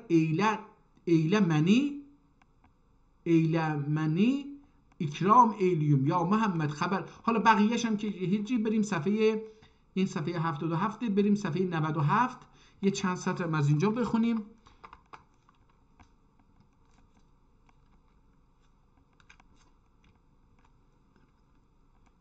اول این کتاب اینجوری شروع میشه که علیه السلام عربی، دوباره خطش دوباره متفاوته. من مطمئنم که این کتاب از دست یک نفر بیرون نیومده. درسته که این آدم گفته من ترجمه کردم، احتمالا ترجمه کرده. احتمالا اون کتابی که اون ترجمه کرده دست نوشته اون آدم نیست. این کتاب نسخه برداری شده، یه نسخه از اون کتاب ترجمه هست. در نتیجه یه جایی بوده که هر کسی می اومده یه چیزی می نوشته می رفته، یعنی احتمالا 2-3 نفر این نسخه رو نسخه برداری کردن. در نتیجه یکی عربی ها رو می نوشته که خطش خیلی جالب بوده و از یه جوهر با کیفیتی استفاده می کرده. اون کسی که ترکی رو می نوشته تغییر می کرده اول اون کسان، و نسخه بردارانی که بخش ترکی رو نسخه برداری می کردن اونها حتی بعضا نگاه بکنید مثلا به نظر میاد که بعضی جاها رو حتی اون عربی هم تغییر میکرده، برای اینکه در صفحه بعدی اینجا رو اگه دقت بکنید عربی نوشته ولی با همین خطی که ترکی رو نوشته. در نتیجه اینجا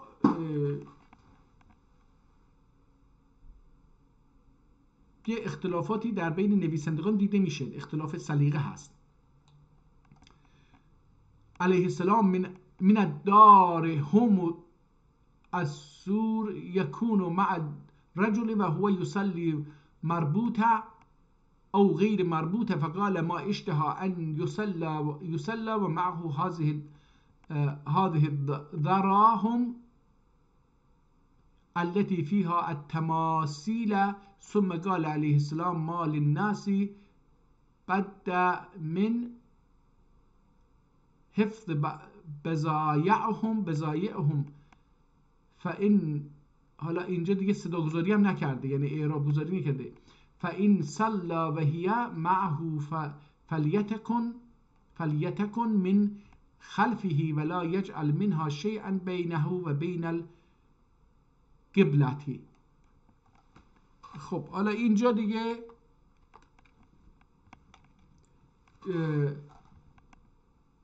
و صحیح سندلنگ منقولdur Abdurrahman'dan ki soruştum Hazreti İmam Cafer Sadık'tan salavatullah aleyhi قرا شاهی یا پول. حالا شاهی که ما پول نگاه کنید، پس در دوره صفویه قرا شاهی یه پول فلزی کوچیکی بوده که چیز بوده، یا پول، حالا پول که هر نوع پولی بوده. lerinin ki bir kimsenin cibinde ya goyninde tökülmüş. از جیبش یا از گوینش، گوین اینجاها یعنی حالا اینجا این کمرش و اینا گوین. حالا این گوین با اون گوینی که به معنی گوسفنده فرق داره، ولی این هم نوشته میشه و این هم گفته میشه. گوینمدا گوزاغمدا، گوینمدا یاttı یعنی در آغوشم خوابید. اما اونجا گویون،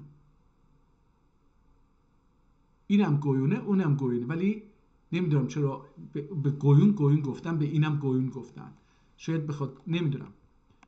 گوینونده tökülmüş olsa ya kise içinde ola buyurdular. حالا یه پولی افتاده، نمیدونیم از جیبش افتاده یا چیز، یا چیزه گذاشته بوده افتاده. حالا این افتاده، میگه که پرسیدم در این باره، گفته چی؟ buyurdular ki mənə xoş gəlməz ki bir kimsə namazda ol pullara ki surət varlarıdır goyuningdən var ola. Pes buyurdular ki xalq naçardırlar ki puli hifz eyləsinlər. Pes bilərlərində احتمالاً biləklərində باشه، اینجوری نمیدونم. billərində aksa tərəfində qoysunlar ki qoyunlarında olmaya ki qəlbə qiblə tərəfidir namazda. حالا دیگه من نمیدونم اینها چی میشه دیگه، بعضی هاشو نمیفهمم. و حدیث صحیحه. خب بریم صفحه بعد. این صفحه 97 بود. این 40 از کجا اومد اینجا دوباره؟ اینم صفحه 40. اینم حالا یه نگاهی فقط بهش بندازیم. از صفحه 97 رفتیم تو صفحه 40. اینجا خط رو میبینید، خط خیلی تغییر کرده دوباره. اینجا قسمتش همش عربیه، اینجا هم خیلی هاش عربیه، ولی این قسمت سطح خطش، این صفحه خطش با این صفحه خیلی متفاوته. حالا این 40 رو هم رد میکنیم، مثلا اینو نادیده میگیریم. این 40 رو من اینجا ببندمش، بریم 201. این صفحه 201 رو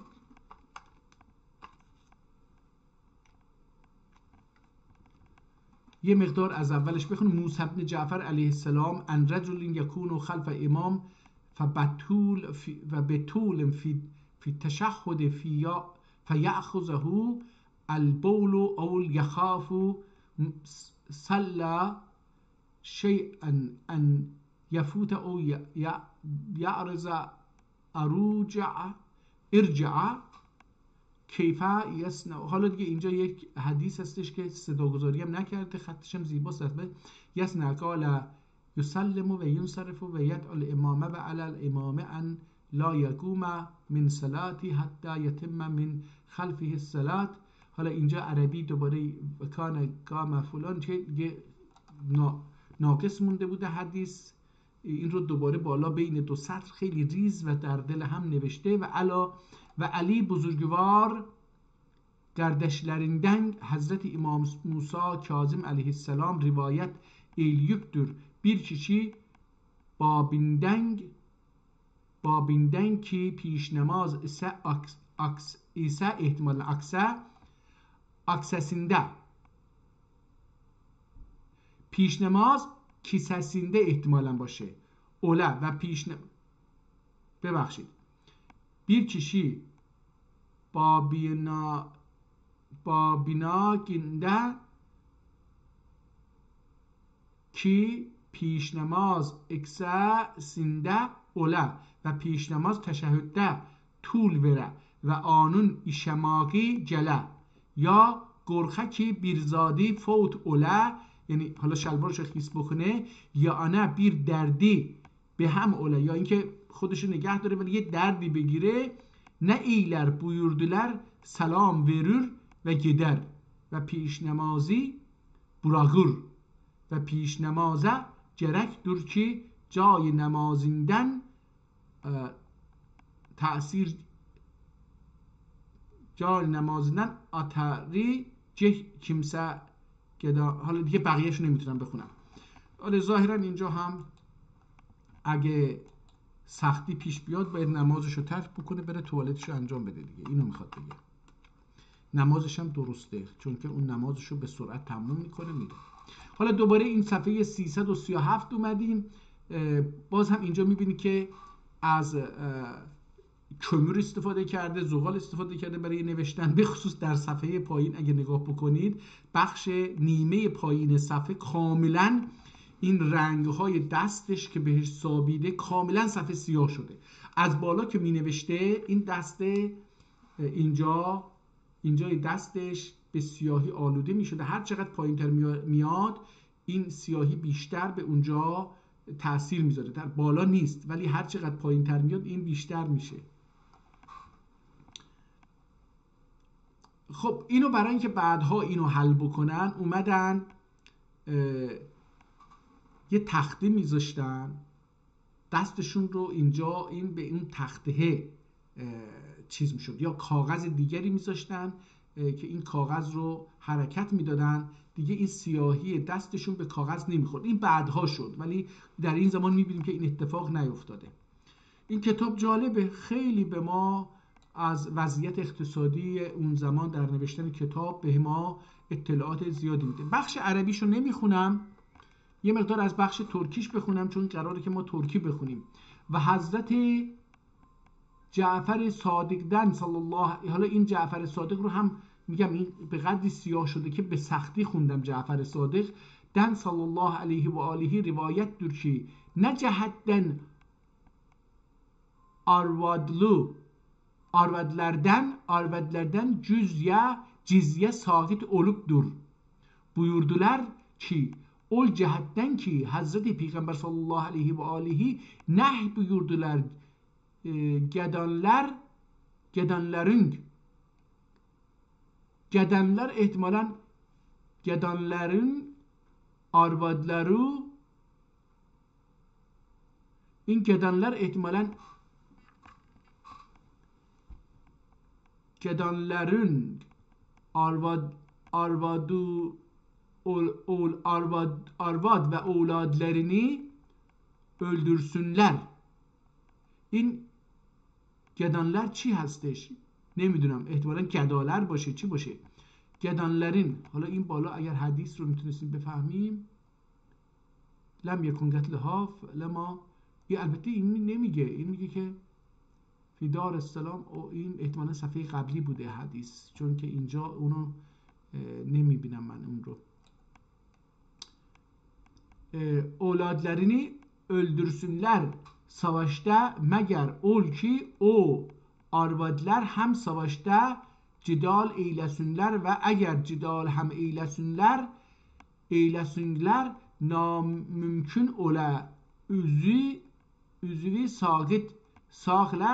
sağla pes, çünkü Hazreti Peygamber sallallahu aleyhi ve sellem buyurdular onları öldürmek cizye hem onlardan برطرف oldu ve eğer kişi bertaraf oldu ve eğer kişiler muzayige eylesinler ki cezye versinler igrari. حالا اینجا دیگه بقیه‌اش هم هستش که نمیتونم بخونم. بریم صفحه 337 که اینو خوندیم ظاهرا. بله بریم صفحه 407.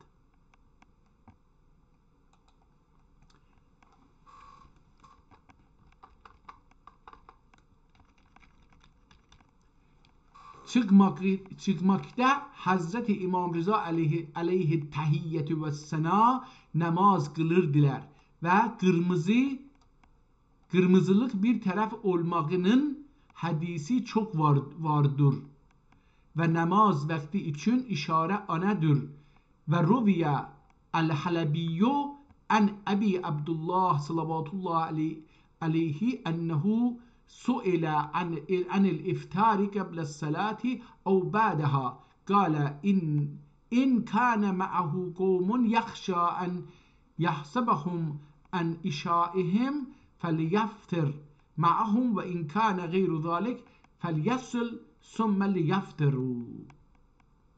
ليفطروا. Sahih senedlerinin menquludur ki Hazreti İmam Cafer Sadık'ın salavatullah aleyhi soruştular ki iftari Şam namazından ileri eylesinler ya sonra. Hazret salamullah aleyh salavatullah aleyh elbette sat با sat نوشته buyurdular, fakat sat رو نوشته نه بقیه رو. buyurdular ki eğer aninlik bir cem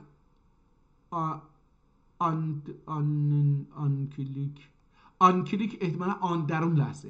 Ankilik bir cem kimse var ola ki intizar çəksünlər ki ta o gelmeye iftar eylemesinler. Pes gerek ki onların iftarı ile sonra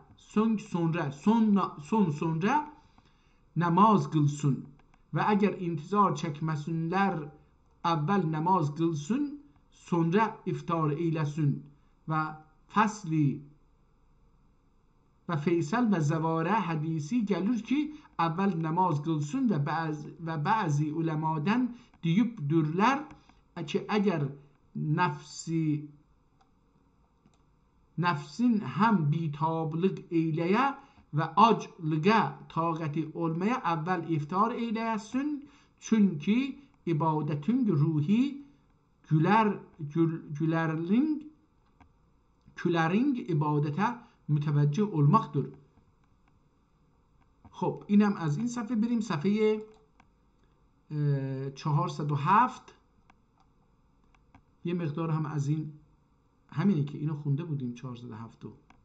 پس بریم بالاتر 450.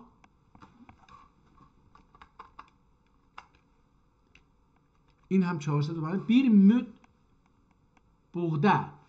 Bir müd buğda perişan kimseye verir ya hurma ve kafide semendür. Yani ya buğda behasini verir ve zahir hurma sahihdir و بهاسی سهو olubdur. حالا بقیهش دوباره عربی می نویسه که و فی روایت ادریس ابن فلان، از اینم که بذاریم قسمت ترکیشو، و ادریس و علی روایتinde حسن حدیثی یا حسن نمیدونم، حالا حدیثte sahihün menguldür.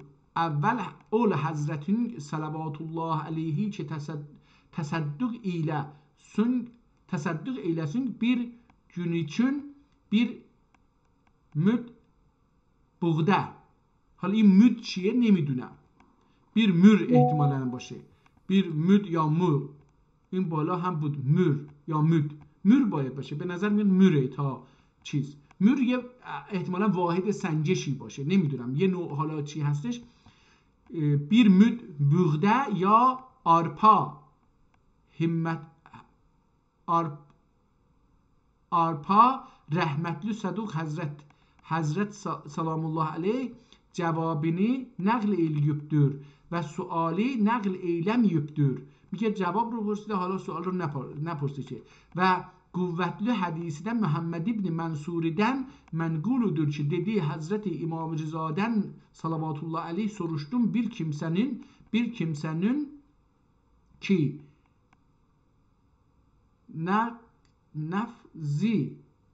nafzi ile sün ki oruç tutsun ve dötebilmesin. Acizlikten buyurdular ki Atam sallallahu aleyhi ve sellem buyurur diler ki her gün için bir mür yemeliden verir.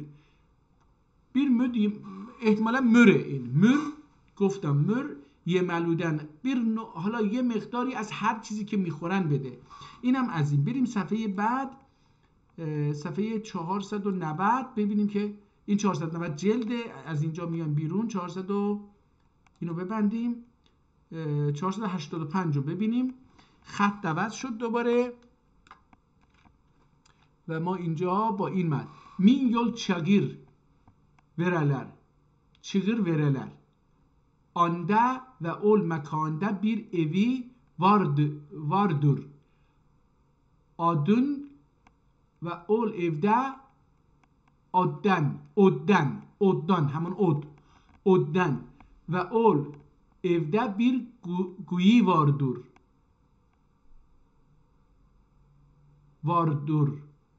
ve ol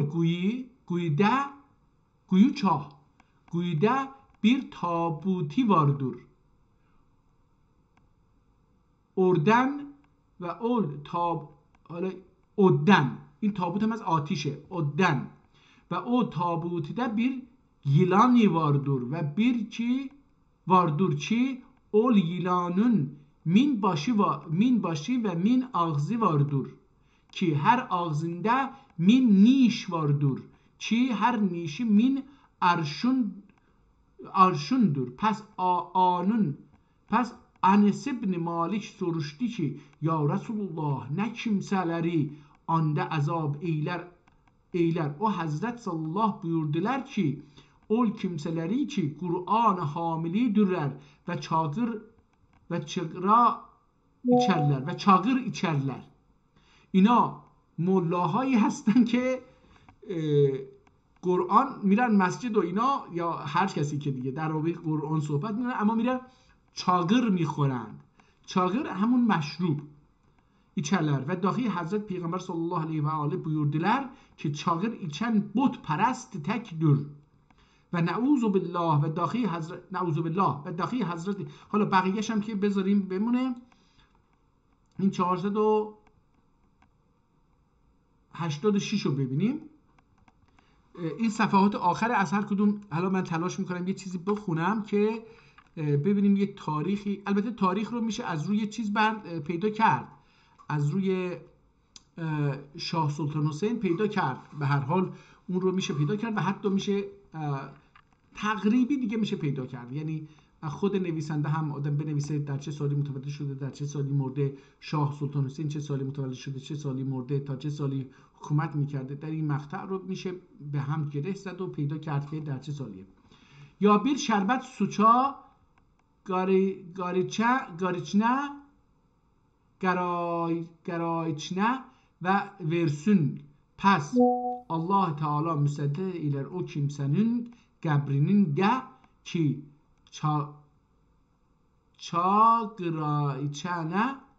garayçene احتمالاً garayçe احتمالاً garışqa احتمالاً باشه. suça gariçne garayçene چاگرایچنه. اینجا هم چی گفته؟ این چا با این هستش. من اینجا سوچا این هستش ولی اینجا دوباره که چاگرایچنه چاغران همان چاگرایچنه. شربت سو چاگرایچنه سو شربت سو چاگرایچنه. این چاگرایچنه یه نوع ماده هستش احتمالاً. شربت چاگرایچنه. چاگرایچنه yemelü ve suyu ve su veriptür ve söveriptür. Sövürmek yani از یه چیزی به یه چیزی اینو ساورماخ میکنن. مثلا از استکان به نلبکی و از نلبکی به استکان ساورماخ میکنن تا این سرد بشه، گرمیش یکم کم بشه. ساوروپتور یا گندم و جو رو با یه چیزی پرت میکنن به آسمان، ساورماخ میکنن که این جدا بشه، گندم و کاه، دونه های گندم از کاهش جدا بشه. Savruptur. Neçə əqrəblər və yılanlar ki, onların nişləri 10.000 arşın olsun və ol kimsəyə əzab eyləsinlər. Vallah Teala ol kimsəyə cəhənnəm sədidindən. حالا اینجا سدید یک نمیدونم چی هستش، در قرآن هستش. اینم از این که حالا تاریخی چیزی درش دیده نمیشه. بریم صفحه 87 487 دیگه. تقریبا 2 صفحه آخر هستیم. یه نگاهی همینجوری بندازم ببینم آیا میشه مثلا درش یک تاریخی چیزی دیده بشه.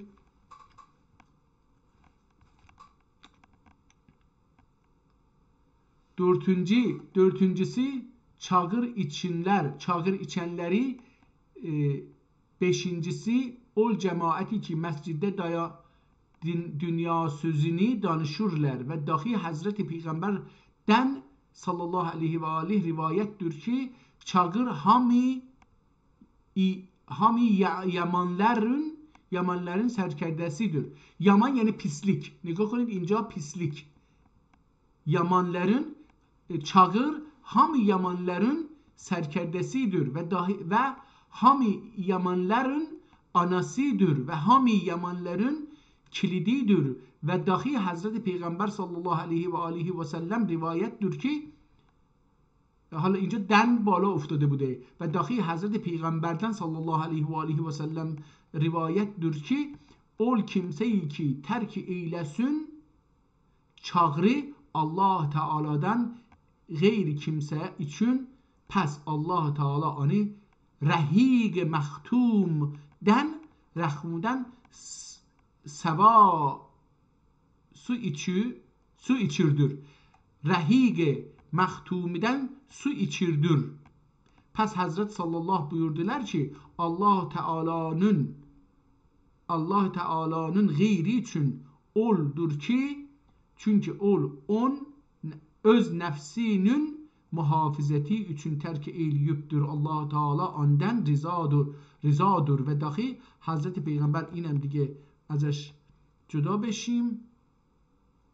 تو اینجا هم چیزی از تاریخ نمیه، هم جهنم و اینا رو داره صحبت میکنه. بریم صفحه 88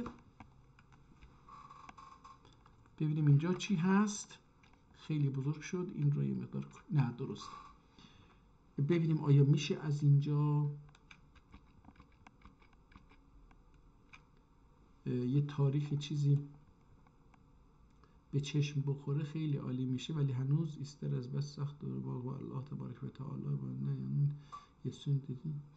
حالا از اینجا یک چند کلمه بخونیم ببینیم که در رابطه با غسل داره اینگار صحبت میکنه. ببینیم بuyurdular ki her zat ki mest eğliyendir haramıdır ve dahi her zat ki mest eğliyendir haramıdır ve dahi Hazreti Peygamber sallallahu aleyhi ve aleyhi ve sellem buyurdular ki çağır içen sabah tarafine dahil olanda ve yola girende Allah tebareke ve teala gazabindedir ki yoktur hiç kimse ki geceni sabah eyleye ve ol mest ola مگر ol ki şeytan ana cima eyleye ta sabah pes eyle ki süb ola vacibdir ol kimseye ki gusl eylesin bile ki cenabet de gusl eyler. Cinabette gusl eyler. Pes eğer gusl eylemeye kabul olmaz anın ne vacib ve ne sünnet efali ve yola gitmez hiç kimse yeryüzünde ki Allah Teala çağır içen kimseden دیگه بقیه‌اش هم چاقر اینجا به معنی مشروب هستش. این صفحه 488 بود و آخریش 489 که امیدوارم در اینجا یه تاریخی ذکر بکنه که ما برسیم به یک جایی که بتونیم ازش یک کلمه در بریم. یماقدن و آنایلن زنائیل مقدن بدتر دور چی چاقر. ببین حالا داره میگه مشروب خوردن از حالا نمیدونم چی خوردن و از زنا با مادر بدتره.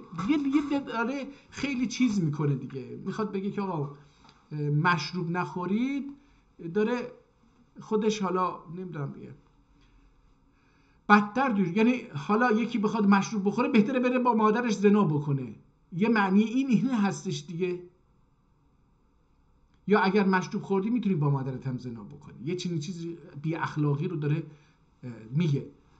در حالی که انسانی که مشروب میخوره در غرب به خصوص، من دیدم اینجا مسئولیت بیشتر میپذیره. مثلا حق نداره با کسی که مشروب خورده رابطه جنسی داشته باشه و خودش اینو دیگه این کار انجام نمیده. حالا نمیگم که همه اینجوریان، ولی 99% انسان ها که مشروب میخورن اگر با یا مشروب نخوردن اگر با یکی آشنا بشن که اون مشروب خورده باهاش رابطه برقرار نمیکنن.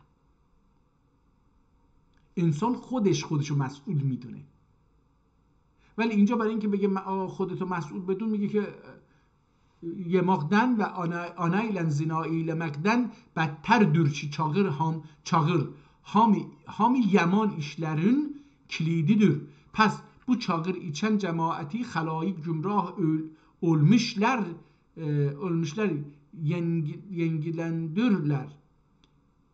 yengidendirler ve facirleri ve fasikleri tasdik eyleyendirler ve hak onların yanında batildir ve batil onların yanında haktır ve ama eyle dünyada onlar yanında hak و باطل بله دور و بیله دور.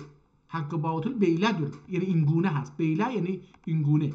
بیله دور و آخرت ده بیله değil و onların nasibi ahirette yoktur. Ve bu çağır içenler bilirler ki hakkıdan gayridedirler. Ama şeytan zinet veriptir. Onların amelini ve men eyleyiptir onlardan hakkı yolunu. Pes onlar hidayet hidayet yoluna gelmezler ve rıza oluptur olubdurlar dünya diriliğine ve rağib olubdurlar dünyaya ve bu çağır içenler bizim ve vahdaniyetimiz اماد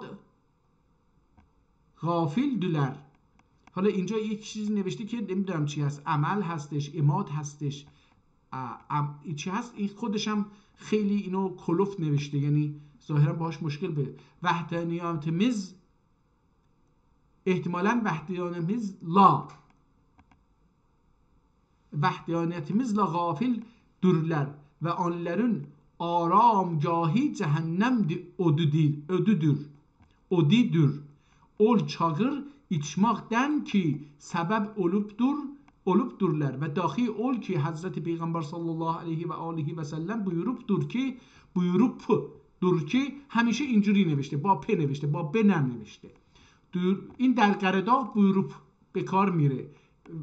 buyurupdur ki selam eyliyünüz ilünüz cehud ve Ermeniye, selam eyliyünüz cehud ve Ermeniye ve selam eylemiyünüz çağır içene ve dahi Hazreti Peygamber sallallahu aleyhi ve aleyhi buyurupdur ki cem olmaz çağır içmak iman ile. اینجا تمت رو نوشته، ببینیم تاریخ نوشته یا نه. تمت و بیلونوز siz ki şiasiz ki بیلونوز siz ki şiasiz ki bu zayıf günahkar ki bu hadisleri tercüme eyledi, iltimas eylir ki her kimse ki bu hadisler itaatine muvaffaq ola, bu günahkari dua ve fataha ilen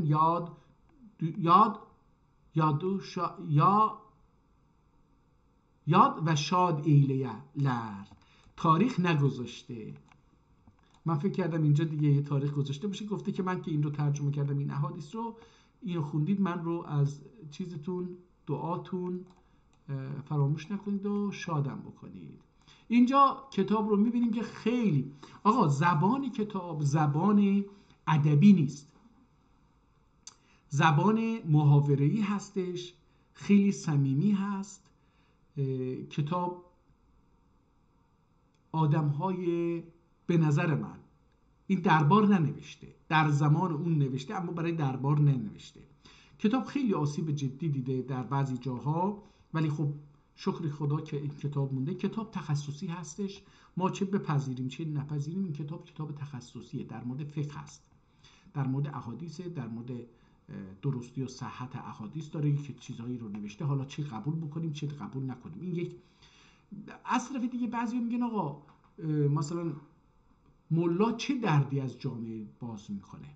اگر واقعا ملا بود، اگر درست کار در همه جای دنیا وجود داره. در اروپا و آمریکا کشیش وجود داره، در یهودی ها اون حالا ملای خودشون وجود داره، در یهودی ها و در کنفوسیوس و همه چیز اینها وجود دارن. در همه این ادیان تلاش بر اینه که انسان ها رو آرامش بدن، امید بدن. اگر ملای شیعه هم، ملای مسلمان هم سوء استفاده نکنه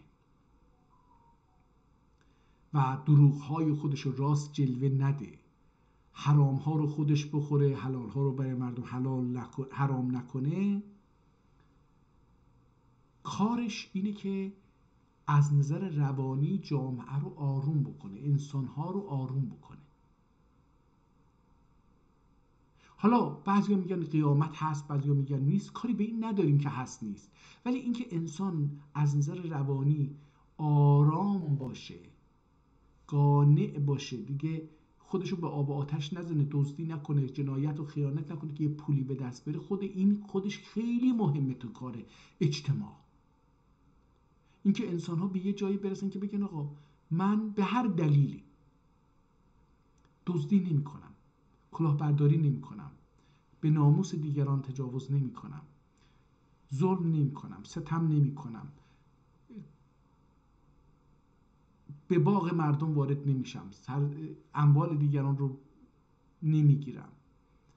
یعنی اینها رو بدونه سرحد، خب این خیلی خیلی خوبه، زندگی رو آروم میکنه، انسان ها راحت، حتی تو فقرم راحت زندگی میکنه و در ثروت هم راحت زندگی میکنه. ممکنه آدم ثروت داشته باشه ولی نمیدونم، حالا من ثروت ندارم که ببینم اونایی که ثروت دارن چقدر راحت نیستن. اون تجربه شخصی هستش و خب هر کسی که ثروت داره نمیاد تجربه زندگی خودش رو با ما در میان بذاره ببینیم که راحت هست نیست. ولی به هر حال کتاب جالبی بود آقا. 500 صفحه، 489 صفحه و صفحه ها رو هم جفت جفت گذاشته بود. اینم یه چیزی، یعنی حدود 1000 صفحه کتاب. این کتاب خیلی خوبی بود، من لذت بردم از خوندن این کتاب. نمیدونم چقدر الان وقت صرف کردیم، 2 ساعت و 5 دقیقه. واقعا احساس خستگی نکردم، شاید به خاطر اینکه با این رشته آشنا هستم. مثلا دیروز اون چیزی که مربوط به فن شعر بود، هنر شعر گفتن و این مسائلی که مربوط به اونه، مثلا در اون وقتی شعر نمیخوندم اونها رو میخوندم خسته میشدم، چون باش آشنا نیستم، علاقه‌ای هم ندارم. ولی شاید به خاطر اینکه به این مسائل علاقه دارم، نمیدونم. به هر حال شکر الله تبارک و تعالی رو حمد و سپاس که bir ömrü digeri dağıt. Şükür olsun. Daza bir ömür verdi. Bu günü ayıldık ve bu günleri bu kitabla tanıştık. Bu kitabı okuduk. Türkçe ile burada tanış olduk. Bir şiə yazdığı bir kitap gördük. Türk dilində bir kitab oxuduq. Qəbul eləyək, eləməyək, bu kitab əski bir kitabdır. Əlbəttə biz ببینیم سلطان حسین رو سلطان حسین صفوی احتمالا این آخرین سلطان باشه، نمیدونم. شاه سلطان حسین اینجا بریم ببینیم این ویکی‌پدیا براش چی گفته. گفته که تاریخ کتاب رو هم از اینجا میشه در آورد. سلطان حسین در اکتبر 1668 به دنیا اومده و در 1726 هم از دنیا رفته. حالا نهمین شاه ایران صفوی بود که از سال 1694 تا 1700 حکومت کرد، میلادی حکومت کرد. یعنی حالا این 94 دوران حکومتش از 94 بوده، 1694 تا 1722. ظاهرا بعد از این چی شده؟ چرا فرزندش احتمالاً او فرزند و جانشین شاه سلیمان یکم بود. پس این شاه اوله، این جزو حسین اول هست. شاه سلیمان اول بود.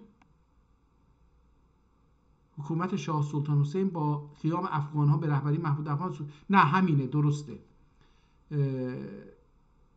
این حکومتش همین آخرین پادشاه عثمانی صفویه هستش در اینجا. حالا این کتاب رو اگر در بین مثلا بگیم که در دوره حکومت این نوشته دیگه، اینجا 6 سال، اینجا 22 سال، میشه 28 سال.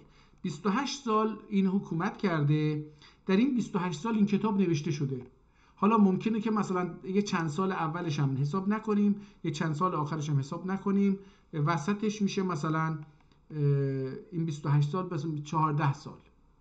مثلا بگیم که این در 1710 اینا این کتاب نوشته شده باشه. 1710 این کتاب نوشته شده باشه. میریم تاریخش هم اینجا پیدا میکنیم که 2025 ازش کم، اشتباه شد دوباره، 2025 ازش کم بکنیم 1710 رو ازش کم بکنیم. من این جمع کردم به جای چیز، 2025 ازش کم بکنیم 1710 میشه 315 سال پیش این کتاب نوشته شده، ترجمه شده. البته ترجمه کتاب 315 سال قبل انجام گرفته. خب یه کتاب که یه ترک احتمالاً آذربایجانی یا کسی که البته این در اصفهان بوده و در اونجا بوده، در نتیجه به نظر من همین که در اصفهان و شیراز، در استان اصفهان و فارس ترک ها اکثریت رو داشتند و اون حافظم درست گفته که گران ترک شیرازی به دست دارد دل ما را. اونجا هم شیرازی یعنی ترک، همین بیات شیرازینا هم همین به نام ترک ها هستش.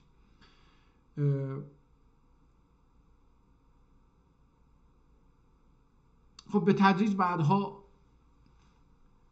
حالا زبان فارسی اونجا رسوخ بیشتری پیدا کرده، ولی این کتاب به لهجه قشقایی ها که ترک هایی که در اصفهان و شیراز و اینها زندگی میکردند و زندگی میکنن نوشته شده و خیلی هم جالب هست. الله تبارک و تعالی şükür olsun sana ki bize ömür verdin ve biz bu günleri bir taza bir daha Türkçe kitap okudum ve Türkçe temeddüne, yazı temeddününe, yazı uygarlığına, yazı düşüncesi uygarlığına, ahlak uygarlığına, din düşüncesi uygarlığından tanış oldum ve bu qədər də mühəndisi cəhl-i cəhalətten uzaqlaşdım. Sağ qalın, səlamət qalın, görüşmək üzərə, hələlik.